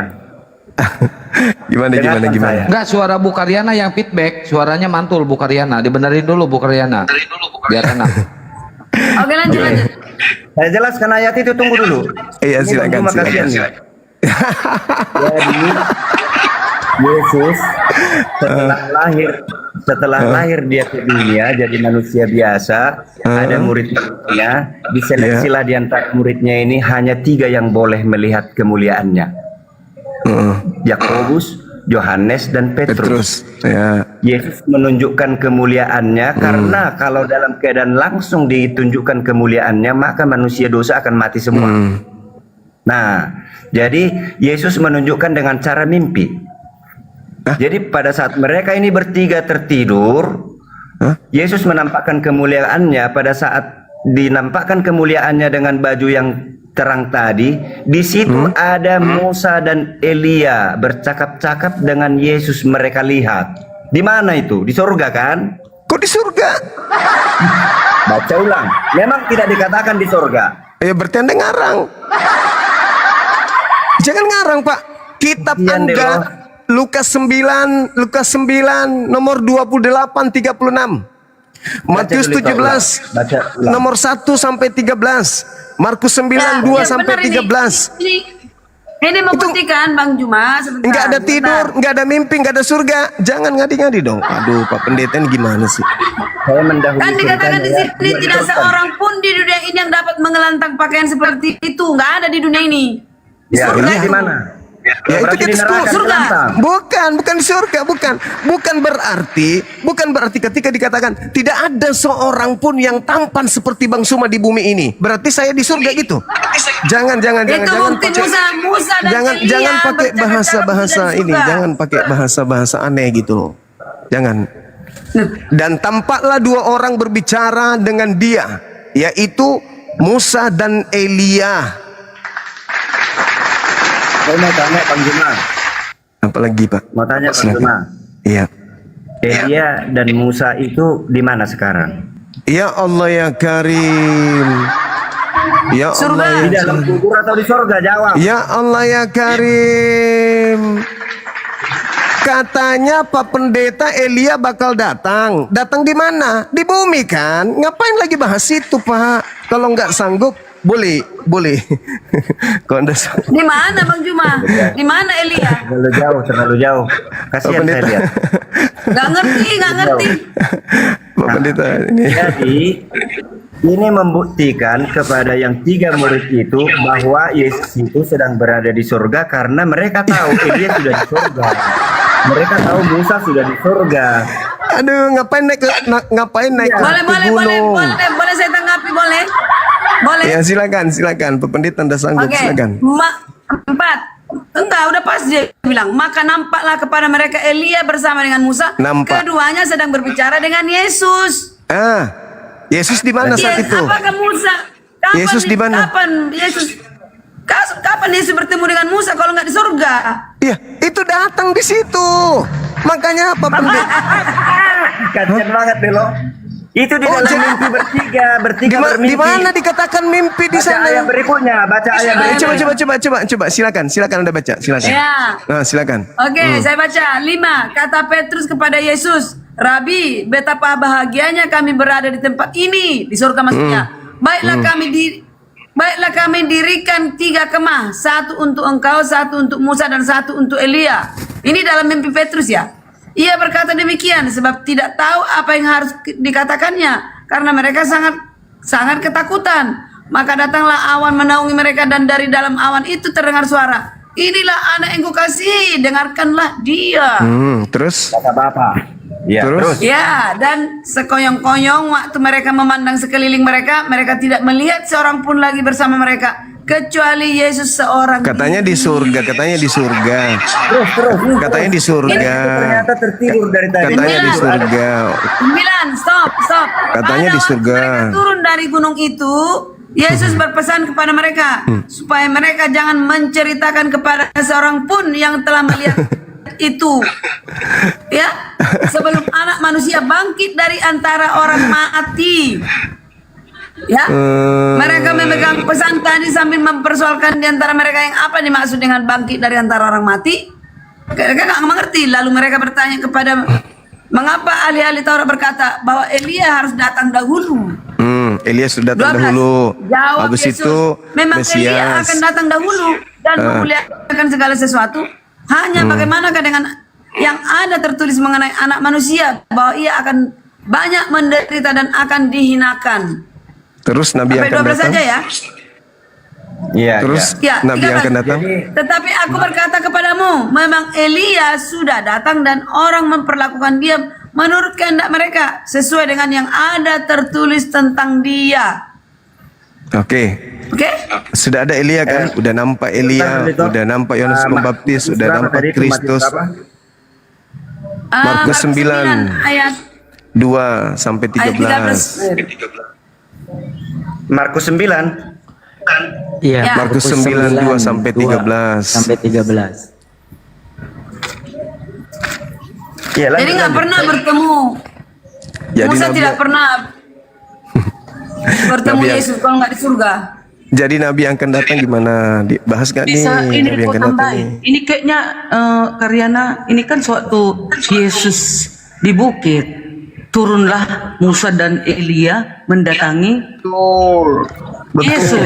Betul Bu Darmi. Betul Bu Darmi. Nggak boleh ngomong kita loh. Jangan gitu lah. Mana di surga ini Karyana Pak Pendeta? Jangan kau toko-toko Karyana, jangan toko-toko Pak Pendeta Ringo-Ringo. Ini di bumi nih, waktu di bukit itu didatangi Musa lah, didatangi Elia lah, Yesus dalam cahaya. Ya kan? Empat jempol buat Terbangunlah budaya. murid-muridnya, ditengok lah itu, Kapan? kok bercahaya? Siapa itu? Sebentar ya, boleh diam ya, Begitu loh sebentar ya. sayang. Betul. Maaf. Bentar. Saya baca dulu ya. Ini Alkitab, saya nggak tafsirkan. Di dalam Lukas 9 ayat 28. Kira-kira 8 hari sesudah segala pengajaran itu, Yesus membawa Petrus 1, Yohanes 2, Yakobus lalu naik ke atas gunung untuk berdoa. Ayat 29. Ketika ia sedang berdoa, rupa wajahnya berubah dan pakaiannya menjadi putih berkilau-kilau. Di waktu berdoa ya. Waktu Yesus berdoa, mereka ini bertiga ngapain? Iya berdoa. Kalau murid-muridnya Yesus lagi tidur, berdoa. lagi tidur mereka, terbangun. Aduh. Kira-kira nih, ketika ia sedang berdoa, ia siapa? Yesus kan? Rupa wajahnya Besar. berubah dan pakaiannya menjadi putih berkilau-kilau. Dilihat oleh bertiga. Tiga-tiganya. Iya. Ya, Iya. muridnya itu. Dan tampaklah dua orang berbicara dengan dia, yaitu Musa dan Elia. Dilihat oleh Oleh yang tiga orang. ya. Keduanya menampakkan diri, Musa dan Elia. Yes. Maksudnya keduanya menampakkan diri dalam kemuliaan dan berbicara Iya. tentang Kan tujuan datang ke bukit itu, kepergiannya. bukan di surga itu. Di bukit Bentar itu kan? dulu. Bukan. Sorry ya. Bukan di Terus kan surga. nggak tahu keluar saya. Diperlihatkan. Bukan di surga Pak Pendeta. Diteruskan dulu atau saya keluar? Kok ejakulasi dini Teruskan, itu teruskan. namanya, cepat kali Dulu keluar. ya, iya gitu. Kalian harus penasaran. Keduanya menampakkan diri dalam kemuliaan dan berbicara tentang tujuan kepergiannya yang akan digenapinya di Yerusalem.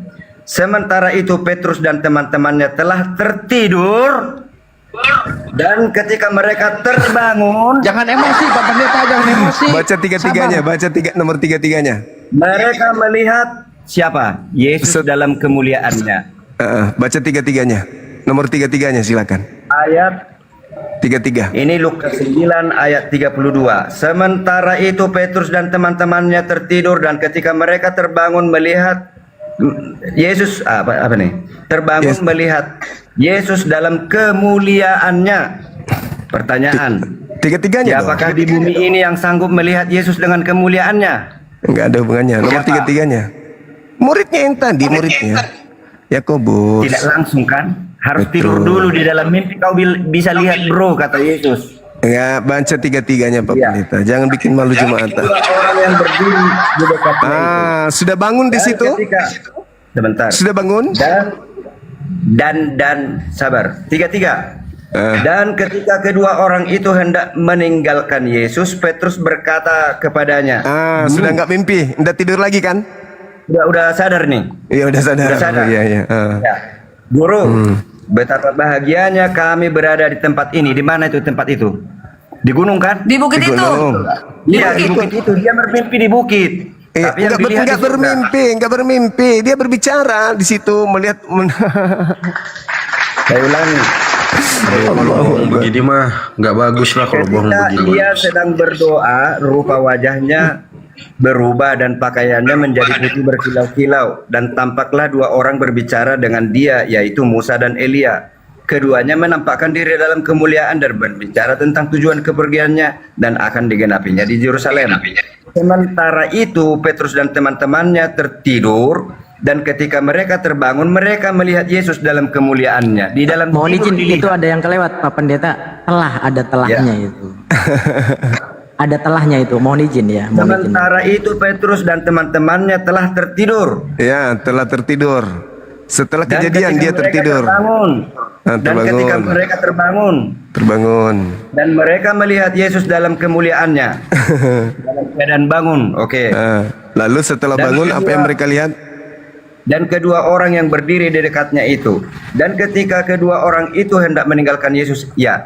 Jadi Yesus tidak bisa menampakkan diri langsung kepada mereka, harus dengan cara demikian. Baca terus Pak, nomor 34-nya di 33-nya. Ini. Oke, 34. 33. Ya. Dan ketika kedua orang itu hendak meninggalkan Yesus, Petrus berkata kepadanya, "Guru, betapa bahagianya kami berada di tempat ini. Baiklah, kami dirikan sekarang 3 kemah. Satu untuk engkau, satu untuk Musa, dan satu untuk Elia." Itu kata siapa? Tetapi kata Petrus, Berarti Petrus lihat.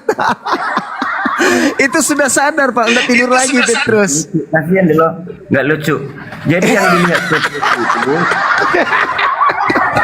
nah ini yang nggak mereka paham ya. Aduh. Cuma ini kan. Tapi gini, Paringo izin Paringo ya. Paringo izin Yang kalian Paringo. Udah tidak Rom, nggak ada ilmu udah. Cepetan, Rom, udah nggak ada ilmu. di saat ini. Kalau aku nggak ada ilmu, jelas data di situ sudah Di terbangun, saat ini sudah terbangun ditulis data oleh di situ. Lukas. Arom diam dulu. Di saat ini ditulis oleh Lukas, Markus, dan Matius. Itu Elia dan Musa sudah berada di surga sebelumnya. Yesus mau menunjukkan kepada di situ- ketiga ini. di situ dikatakan, kalau kau bisa, dan- maaf dulu. Kalau kau bisa melihat Elia dan Musa, kau tahu bahwa Elia sudah ada di surga, Musa sudah ada di surga. Inilah aku di surga. Jadi tidak sanggup kau melihat kemuliaanku ini kalau langsung, karena kalau yang mulia bertemu dengan yang dosa pasti binasa. Gimana ceritanya nih kok dibolak-balik orang di mana Petrus Kapan melihat Elia juga dengan kok Musa dengan Yesus bertemu kalau tidak di surga, saudara? ketika kedua orang itu hendak meninggalkan Yesus, Petrus berkata kepadanya.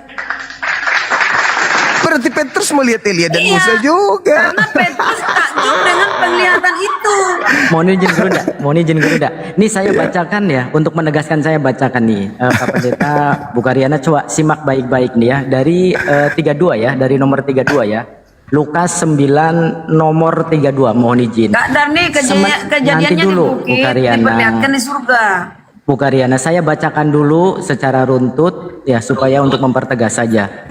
Dari Lukas 9 nomor 32. Sementara itu, Petrus dan teman-temannya telah tertidur, dan ketika mereka terbangun, mereka melihat Yesus dalam kemuliaannya, dan kedua orang yang berdiri di dekatnya itu, nomor 33, dan ketika kedua orang itu hendak meninggalkan Yesus, Petrus berkata kepadanya, "Guru, betapa bahagianya kami berada di tempat ini. Baiklah, kami dirikan sekarang 3 kemah. 1 untuk engkau, 1 untuk Musa, dan 1 untuk Elia." Tetapi Stop dulu, stop. Petrus, Stop nanti dulu, dulu Vita. saya selesaikan Stop, dulu stop. Bu Karyana. Dulu. Bu Karyana, saya Stop dulu. membaca. Apa arti kemah itu? Nanti Apa arti kemah dulu. itu? Boleh ditanggapi kalau saya sudah selesai, boleh ditanggapi. Tetapi Itu satu pertanda. nanti dulu Bu Karyana, nanti dulu. Nanti boleh Peringatan. ditanggapi. Nanti dulu Bu Karyana, saya cuma membacakan.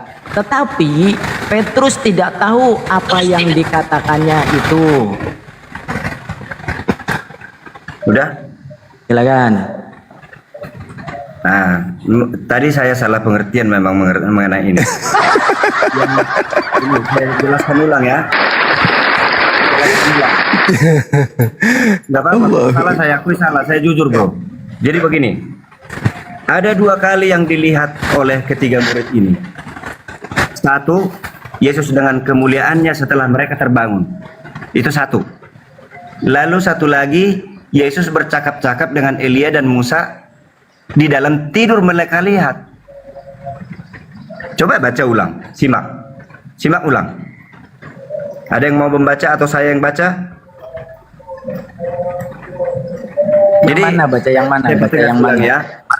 Jadi ada 2 kali penglihatan. Mereka bertiga. Sekali dilihat Yesus bercakap-cakap dengan Elia dan Musa. Itu dilihat di dalam tidur. Jangan bikin dulu pakai echo. Mungkin ada yang apa nih? Bukan, Sabotase. ini Bu Karyana suaranya mantul-mantul dari tadi. Dibenerin dulu sinyalnya Bu Karyana. Nanti gua charger ini kali, charger ini. Ya, Ini matiin dia, dulu jadi- chargernya. Ada 2 kali penglihatan yang berbeda.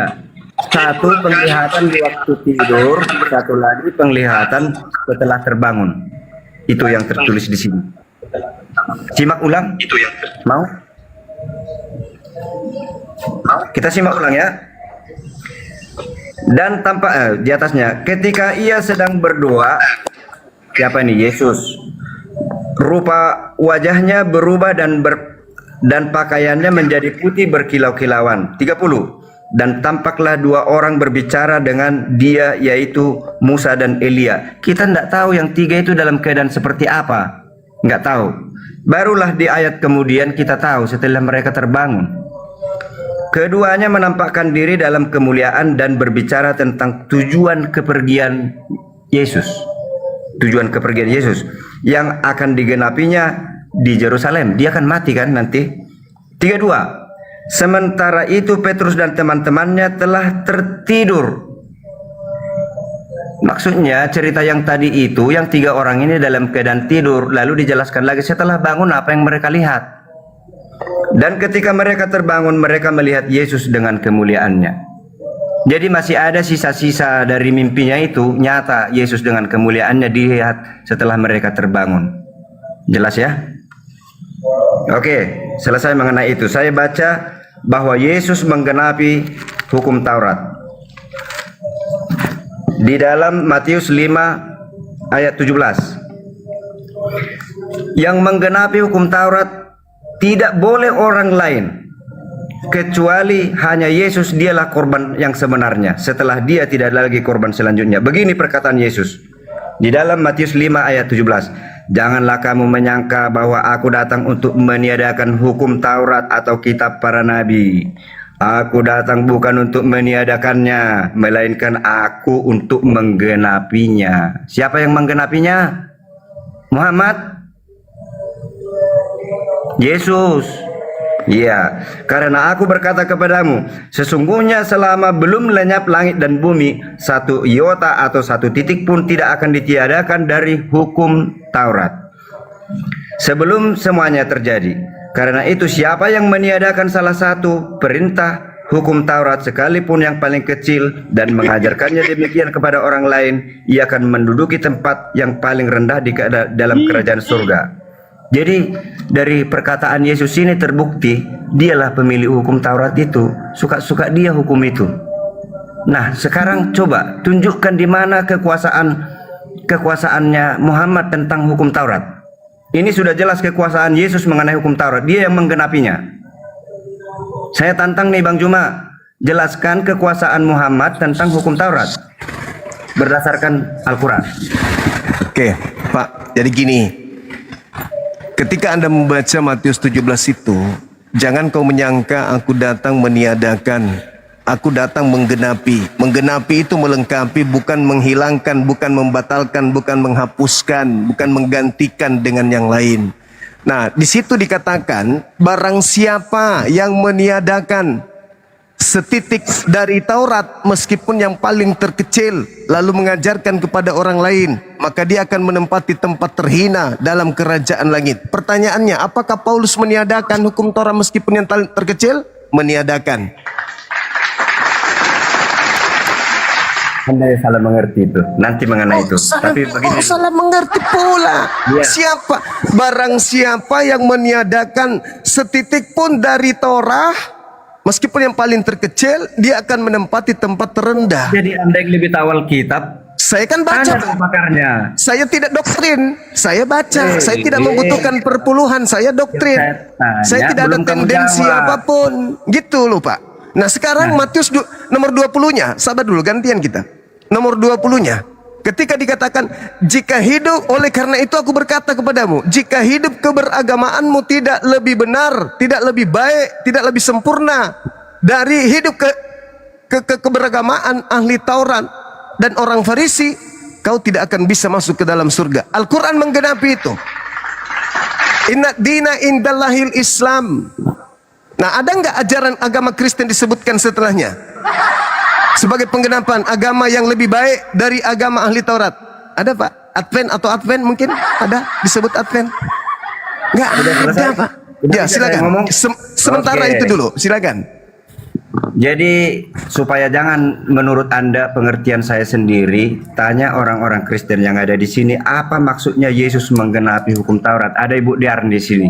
Pasti Atau penyaliban. kalian- Tak nyambung. Bukan, jangan lama-lama sok pintar dulu. Kamu Jadi nggak ngerti apa? Alkitab. Jadi Mereka yang jawab. ya silakan. Penggenapan itu Artinya menurut ini saudara apa? pengetahuan umum. Pengetahuan umum ini bukan Iya. pengetahuan umum aja Yesus- Anda nggak bisa. Yesus Oke, berkata, coba. 1 iota jangan kau rubah hukum. Iya. Yesuslah menggenapinya. Iya. Iya, Jelas. penggenapannya kan ada terurai dari data nomor 21 sampai 48 kan itu.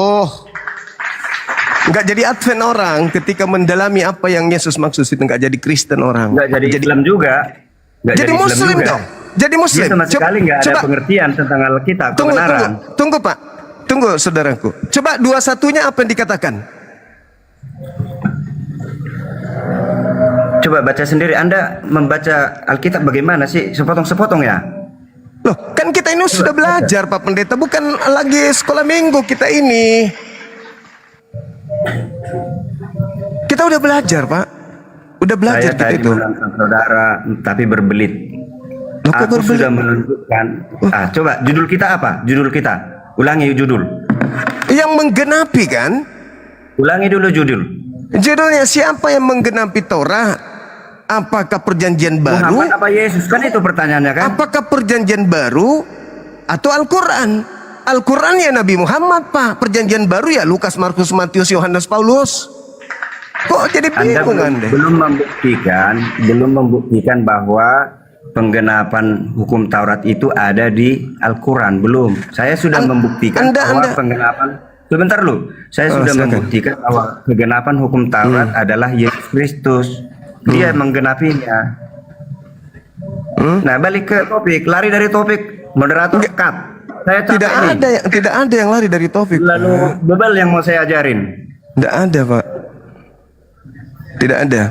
Nah sekarang coba Jadi Anda baca, sebentar, baca ya, nomor janganlah kamu 21-nya. menyangka bahwa aku datang untuk meniadakan hukum Taurat atau kitab Iya. para nabi. Aku datang untuk aku bukan untuk meniadakannya, melainkan untuk menggenapinya. Lalu disebut lagi, karena aku berkata kepadamu, sesungguhnya selama belum lenyap langit dan bumi, satu iota atau satu titik pun tidak akan ditiadakan dari hukum Taurat sebelum semuanya terjadi. Dia yang punya kuasa kan? Ya, apa yang Tunjukkan terjadi? Muhammad berkuasa atas Taurat. Apa yang terjadi, Pak? Ini bukan masalah kuasa, ini mengenai penggenapan. Penggenapan Jadi, dan Yesus jabarkan. Izinkan saya bicara dulu. Ketika Saya izinkan 2 jam, saya diam terus. Jangan dong, jangan emosi dong, santai aja bos. Di dalam Matius 5 nomor 17 itu, jangan kau menyangka, Bani Israel nih, jangan kau menyangka, bukan Kristen. Jangan kau menyangka aku datang untuk meniadakan, aku datang untuk menggenapi. Penggenapan itu bukan mati di atas salib. Penggenapan itu adalah mengajarkan ajaran yang jauh lebih berat. Apa itu? Jangan kau membunuh. Kau mendengarkan firman Tuhan sejak sebelum aku datang, larangan jangan membunuh. Tetapi aku berkata kepadamu, setiap orang yang marah, setiap orang yang marah kepada saudaranya dihukum. Siapa yang berkata kafir? Bukan marah, membenci dibilang, membenci. Perbaiki ya. Ya. Loh, di situ marah, Pak. Jangan ganti-ganti, Waduh. baca Alkitabmu. Membenci. Coba Anda baca. marah dengan membenci. Beda Coba itu. Anda baca. Jangan saya, jangan baca. Ya, host moderator baca. Moderator, Tadi silakan. yang di mana? Gurunda, Matius 5 nomor 21. Matius 5 nomor 21. Oke, saya bacakan ya. Oke. Mohon izin. Oke. Ya, ini pendeta bikin Bible sendiri dah. Saya lagi mau Matius. diajarkan. Aduh. Matius 5 nomor 21. Kamu telah mendengar yang difirmankan kepada nenek moyang kita. Jangan membunuh. Siapa yang membunuh harus dihukum. Hukum. Dua-dua. Tetapi aku berkata kepadamu, setiap orang yang marah terhadap saudaranya Marah harus kok, jangan garuk dihukum. kepala dulu. Jangan garuk kepala dulu, Pak. Coba, Siapa yang berkata kepada saudaranya Riana, tolong kafir bantu Sari dulu harus membenci dihadapkan saudaranya. ke mahkamah agama, dan siapa yang berkata jahil Jangan ajarin saya harus begal. diserahkan Nggak bagus ke itu. dalam neraka yang menyala-nyala. Marah. Oke. Marah dibuat di situ. Ya, tolong Riana, tunjukkan bantu. di dalam perjanjian baru, Pak, larangan marah. Silakan. Tolong dibantu baca Alkitab. Penggenapannya di dalam kitab saudara, jangan marah itu di mana? Bantu baca Alkitab, membenci saudaranya, membunuh. Itu kata kuncinya, membenci saudaranya gitu. Loh, itu data selanjutnya, Pak. Data selanjutnya itu data selanjutnya. Itu di data nomor 43-nya. Alamak, aku pula yang mengajarkan. Ini yang mau hadapi saya diskusi. Emang Ini Bang nggak Jimbo enak. gak pernah marah? Enggak, begini Gak loh. pernah marah? Kenapa saya katakan begitu? Tidak sama marah dengan membenci. Membenci itu motif dari dalam hati. Kalau Yesus juga marah membalikkan kursi-kursi semua meja di Yerusalem. Bang Jumbo juga sering marah? Itu 43, Pak. Bukan 43 itu itu. persoalannya. Cariana cari ayat membenci saudaranya, ada itu. 43 itu nomor 43-nya. Nah, Masalah generasi. Ya Allah ya Bang Karim. Juma, Anda bisa tertawa, tapi Anda tidak akan paham kalau tidak ada kerendahan hati mempelajari. Tidak ada Roh Kudus. Enggak ada Roh Ini Kudus. tanya, Begini. bertanya. Hai, masalah Saya generasi hancur. Bang Juma Hancur membedakan coba. marah dengan benci. Membenci. Ini penting. Dengar ya.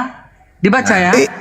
Oke. Baca. 1 Yohanes 3 ayat 15.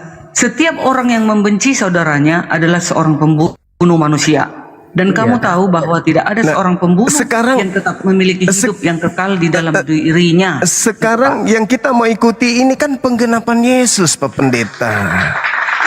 Kamu mendengarkan apa yang diajarkan nenek moyang kita, jangan kau membunuh.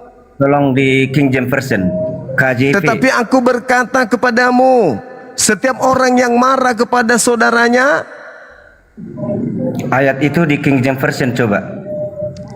Tapi ini udah lari dari topik. Tunggu Enggak, dulu. kenapa mau jelaskan, ini saya maaf, sekalian mau menyadarkan teman-teman Kristen Cuma bahwa saya mau jelaskan penggenapan sabar dulu. Penggenapan Taurat Yesus itu lengkap ajarannya di data 21 sampai 48. Itu penggenapannya. Pertanyaannya, apakah saudara-saudara saya Kristen sudah mempraktekkan itu penggenapan Yesus itu terhadap Taurat? Kalau kami praktekkan. Bang Juma, saya mau tanya, di Alkitab ada 2, membenci dan marah. Mana yang benar? Membenci, marah sama.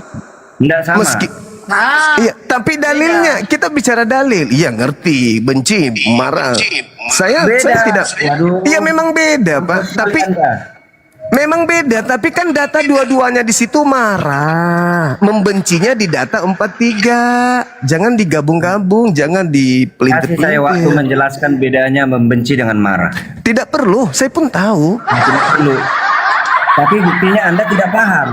Lah, Mana saya lebih baca jahat yang dua-dua. marah daripada yang benci. Saudaraku, saya baca data nomor dua-duanya kodong. Bukan saya ngarang-ngarang. Baca data dua-dua. Baca lagi ulang Bu Diarni, marah membenci tadi. Kayak lemah lembut aja Bang Juma. Bang Juma kayak lemah lembut aja. Lemah gemulai. Lemah gemulai. Allah, iya biar saudara pendeta kita ini tersenyum tengah kali beliau.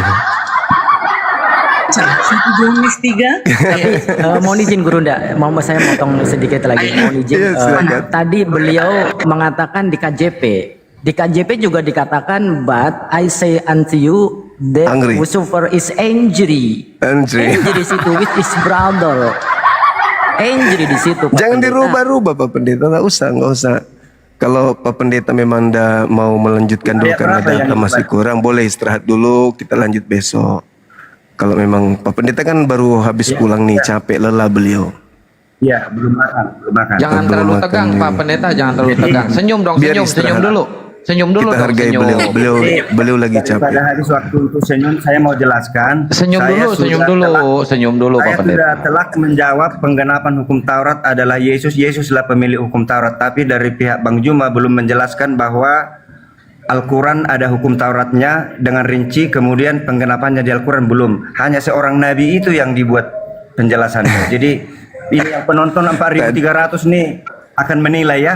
Oke. Saudaraku tadi di awal saya sudah membuka Al-Quran surah Al-Ma'idah ayat 15-16. Itu penggenapannya saudaraku. Nah, jadi penting ini. Itu pembukaan saya tadi. katakan ini. Ini closing statement saya. Ya, silakan. 4.000 tahun orang Israel mulai dari zaman Adam sampai di zaman Yesus, 4.000 tahun mengorbankan domba-domba disembelih di akhir dari 4.000 tahun itu berhenti ketika Yesus menggenapi hukum Taurat itu. Itu maksudnya menggenapi ya. Tadi enggak Ibu Darni enggak Kan kebilang kan? Kebilang ujung-ujung. Di Silakan, kitab ini nih, di kitab Ibrani dijelaskan bahwa korban yang agung adalah Yesus mati di kayu salib. Sebab korban yang sebelumnya yang 4.000 tahun adalah korban bayangan. Iya. Cukup jelas ya. Nah, jadi kenapa hukum Taurat terbukti adalah Yesus sendiri, bukan Al-Quran. Ya, silakan. Iya, rincian Al-Quran aja nggak bisa, hukum Taurat aja nggak bisa. Ya, silakan. Iya, oke. Terima kasih semuanya Iya, ya. Pak Pendeta. Sampai jumpa lagi. Kalau Sampai boleh jumpa kita lagi. nanti debat live. Saya Ya, suka. thank you. Siap. Ya. Makanlah dulu. Makan dulu, istirahat dulu. Mohon maaf Pak Pendeta kalau ada kata-kata yang kurang berkenan.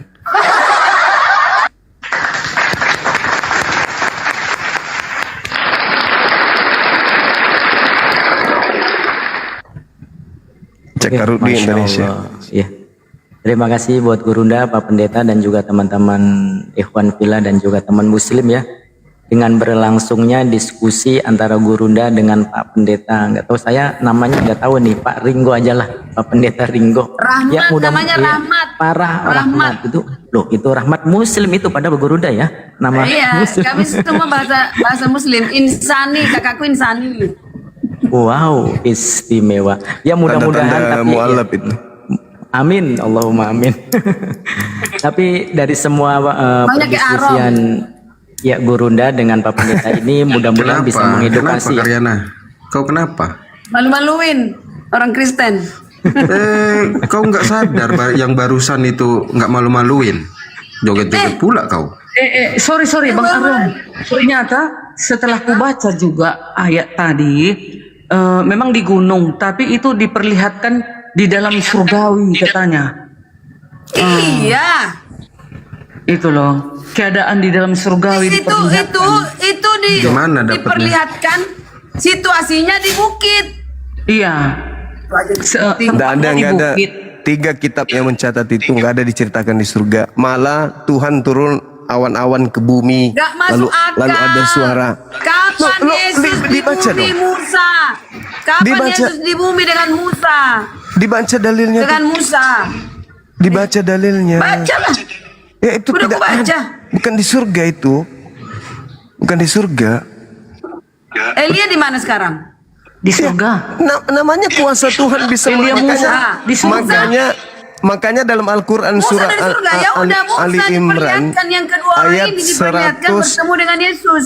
ayat 169 Al-Qur'an saya mengatakan Di jangan mana kamu ada mengira. baju putih seperti itu? Nggak ada di bumi ini kan? Iya. bilang. Udah itu Jangan di kamu dalam mengira. awan pula itu, di dalam awan, Itu diselubungi awan. diperlihatkan di bukit itu.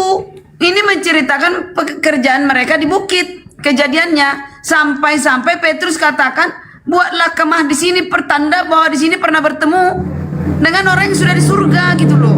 Iya. Tapi murid yang 12 itu kan mati di bumi semua, Iya. ya kan?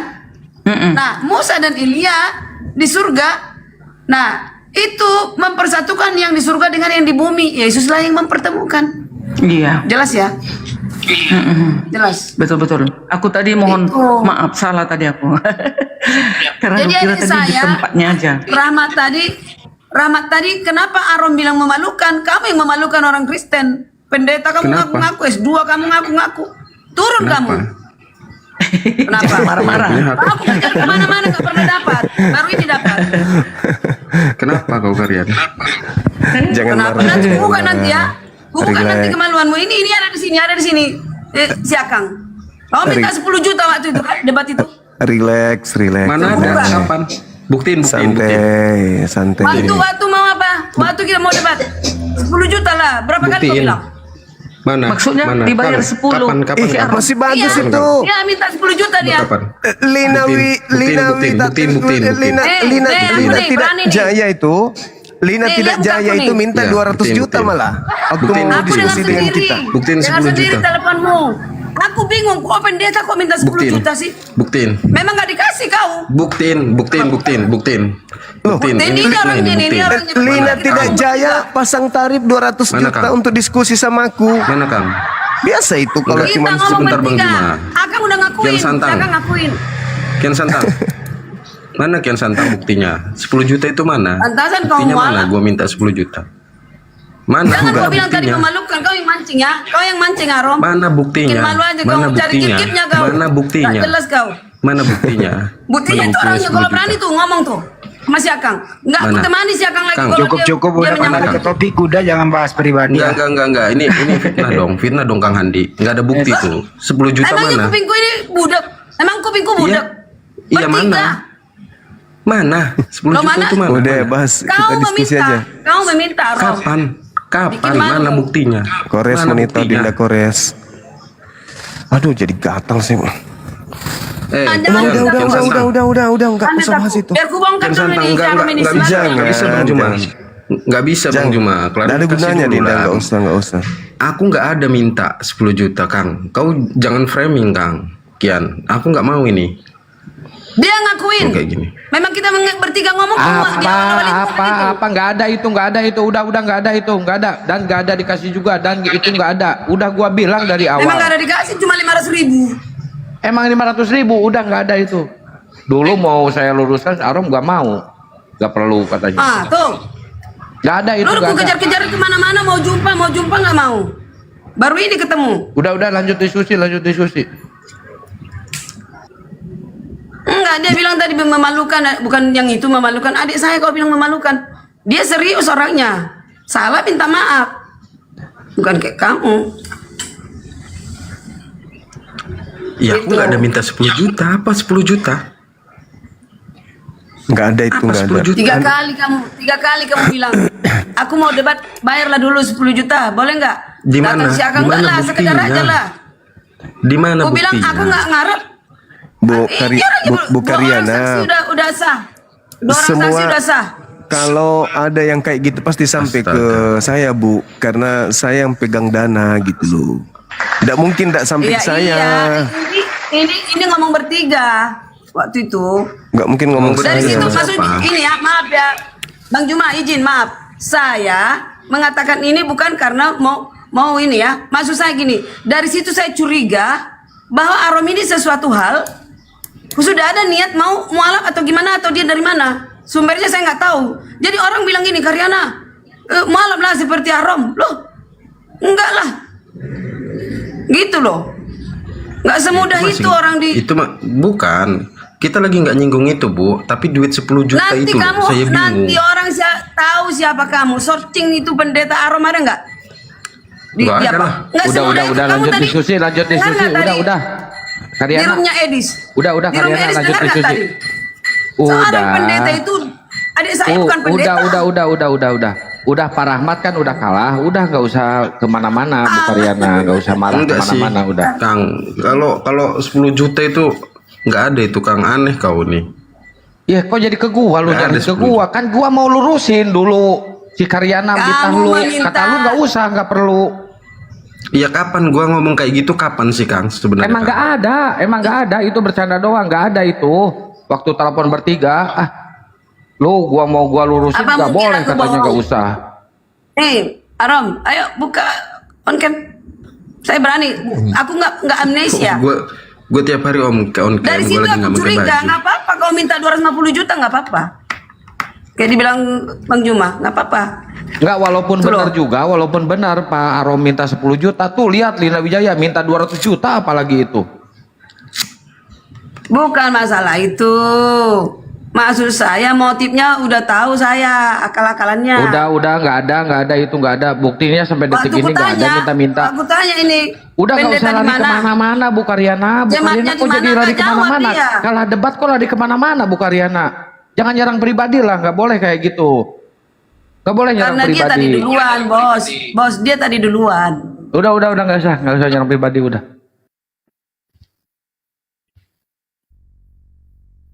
Akhirnya moderator tuh yang nurunin tuh. Apa diturunkan? Moderator itu yang nurunin. Kita lanjut diskusi aja, nggak usah nyerang pribadi lah. Gimana sih? Lagian itu salah, nggak ada itu kayak gitu. Naik lagi Bu Karyana, nggak usah nyerang pribadi. Iya naikkanlah, biar ada kawanku di sini. Iya, Nanti naik, kalian Bu Karyana, perkosa naik. aku. Kalian perkosa nanti aku. Ini lagi satu birahi terus dari tadi. Birahi lah. Rambut birang ini kenapa birahi terus sih? Namanya udah 20 tahun. Apa? Menyendiri. Aduh, dasar Amsal. Amsal. Kalau aku Amsal di Pancur Batu ini udah jelek namaku, Bang Kian Santan. Kau Udah tanya itu banyak. sekeliling di sini. Udah itu siapa banyak di dia? situ, tukang- Siapa tukang dia ini. si Matupang? Pasti dibilang, salut banget melihat Bu Darni. Oh, Pak Aten itu, ibu-ibu yang sebagai teladan ini di Pancur Batu. Gitu. Tanya, Min. Dulu bentar ya. Izin dulu sebentar. Mau setel suara bentar. Ada informasi. Bismillahirrahmanirrahim. Assalamualaikum warahmatullahi wabarakatuh.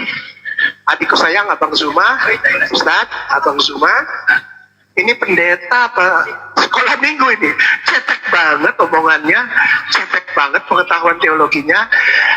Allah berkahi Abang Zuma ya, Abang Zuma diberkahi Allah ya. Barakallahu fikum, sehat selalu, diberkahi Allah, banyak rezeki. Assalamualaikum warahmatullahi wabarakatuh. Waalaikumsalam warahmatullahi wabarakatuh. Enggak lah, pendeta tadi mantap lah. Dia tahu isi Bible itu. Mana ada Nilai chat. lah. Buktinya banyak salah Nilailah buktinya. sendiri. Yang nilai itu kan dari pihak teman-teman Muslim. Biarkanlah. Kalau aku mengatakan pendeta tadi luar biasa. Pendeta dia Karyana? Enggak. Oh iyanya? Tapi dia sekolah teologi S2. Oh iya. Lebih paten lagi kalau pendeta asli itu kalau masuk. Dia ngerti semua. Pengajar ke guru. Iya. Dia nggak pendeta. Dan nggak mau dibilang pendeta. Bukan kayak Iyanya? bombom. Gila pendeta. Janganlah. Pak Bom Bom itu juga bagus kok. Iya, Kita sesama tapi kan Kristen. yang salah ya salah Kak, yang benar ya benar. Udahlah nggak usah kita ikut campur mereka. Yang boleh kalau boleh kita damaikan mereka. Kita ini nobody perfect, tapi jangan sojon apa Ibu Kariana, terlalu sombong. apa arti istilah one man show? One man show, main sendiri. Siapa itu yang one man show, siapa itu? Ada manajemennya one man show. Aku Nggak main ada sendiri. duniawi. Itu nggak ada Udah, hubungannya Mila main dengan Tuhan. sendiri. Ada hubungannya dengan Tuhan. Gurunda hati-hati, Gurunda itu si rambut pirang lagi birahi, Gurunda hati-hati. Tengok ya, kalau aku on cam pasti banyak cowok-cowok di bawah itu. Shoot kata Lek ya. Aku atur dulu gayaku ya. Pakai apa? Pakai apa dulu aku? Efek. Bang Juma pun pakai efek itu. Pasti lebih cantik aku dari Bang Juma, Lek ya. Tadi di bawah Bu Darni on cam lah katanya. Si Seo di bawah lagi ya. Tuh, kan? Gelap, Bu Darni gelap itu nggak kelihatan. Ini dia kuk kecil. Udah ini aja. Sikit aja, nggak usah banyak. Ngapain pula aku mengejar-ngejar Bang Juma ini? Tak level lah ya. Aduh. Nggak level lah yo. Masa udah tua-tua ngejar-ngejar laki-laki. Kita Ada kan sekelip. cemara Kak, cemara. Cewek mati rasa. Iya. Aduh. Dimatikan. Tapi Matikan, ya kan? teringatnya, kita kembali ke laptop yang tadi penggenapan Taurat. Ya Tuhan Yesus Bang Juma. Penggenapannya. Dia paling utama semua dari antara yang lain. Kena mute. Gitu. Kena mute Bang Enggak. Juma. Oh iya. Yesus Juma kena menggenapinya bukan dengan bukan dengan mati di atas salib, Bu, tapi dengan menyempurnakan ajaran itu lebih sempurna lagi. Coba aja rendahkan diri baca Matius 5 itu. Saya aja tertarik membaca dan mengkaji berulang-ulang Matius 5 nomor 17 itu sampai 48. Jadi penggenapan, makanya dikatakan di 48-nya kamu harus sempurna sebagaimana Bapa juga yang ada di langit itu sempurna. Artinya apa? Bahwa ketika Torah di dalam Torah dikatakan jangan membunuh, ajaran Yesus itu jauh lebih hebat. Ketika dikatakan jangan marah, ajaran Yesus jauh lebih hebat. Ketika dikatakan jangan berzina, ajaran Yesus jauh lebih hebat. Ketika ada orang minta kamu jalan 1 mil, ajaran Yesus jauh lebih. Jadi Yesus menggenapinya dengan mengupdate ajaran itu. Makanya dikatakan bahwa barang siapa yang mengasihi aku, dia akan melakukan pekerjaan-pekerjaan yang aku lakukan, bahkan pekerjaan yang jauh lebih besar daripada pekerjaan itu. Artinya penggenapan Yesus itu bukan mati, tetapi Assalamualaikum Bang Juma, sama forum debat, Ustadz Miftah, semuanya izin Siap. turun. Assalamualaikum semuanya. Waalaikumsalam. Saya cuman nggak habis Nggak di pikir sini aja dulu. sih kalau ada omongan 10 juta itu ya. Intinya Belum sih. enggak. Ya, saya bukan Budani. Pribadi saya tidak pernah ada ucapan seperti itu sama sekali. Tapi ya nggak apa-apa lah. Tapi ini cukup menghinakan sih menurut saya. Tapi ya nggak apa-apa lah. Ya ini izin turun. Assalamualaikum warahmatullahi wabarakatuh. Waalaikumsalam warahmatullahi wabarakatuh. Ya jadi sedih Bang Arum. Jadi sedih dia. Turunlah dengan hati yang damai. Karena semua yang kita lakukan akan kita tuai sendiri. Tapi Aku entah gimana kenapa ya? Gimana? sedih juga aku melihat dia sedih kayak gitu. Makanya aku nggak tega aku membuat orang Mana sedih sedih. dia? Buktinya turun biasanya kalau ada Bang Juma bertahan itu sampai pagi ya kan? Kak Dani mau kujodohkan sama dia. Enggak ada istrinya kau Karina. Ada istrinya itu. Ada. Sini gila-gila jodoh kan? Nggak, biasanya kalau ada yang kayak gitu itu laporannya teman-teman tidak boleh ada pembicaraan terkait dana tanpa seizin kami sebagai manajemen. Jadi kurasa itu hanya isu Ibu Karyana dalam hal ini harus minta maaf sama beliau. Iya, lagian itu nggak ada. Oh, nggak. Waktu teleponan itu nggak ada Nggak. sebenarnya. Hmm, Pak. itu Itu dia nggak ada. makanya. Ini saya tidak minta maaf. Saya tidak akan minta maaf. Dan saya dengar sendiri. Emang- Udah. Wah, gini Bang Juma, begini Bang Gimana? Juma. Saya, gini loh. Kenapa Bang Arom ini saya curigai? Udah dari awal ada niat. Nah, pada saat Ya itu saya kan nggak kenal kecurigaan beliau. Bu Karyana. Itu kecurigaan Bu Karyana kan. Lo jangan mau lo, dosa lo. Baru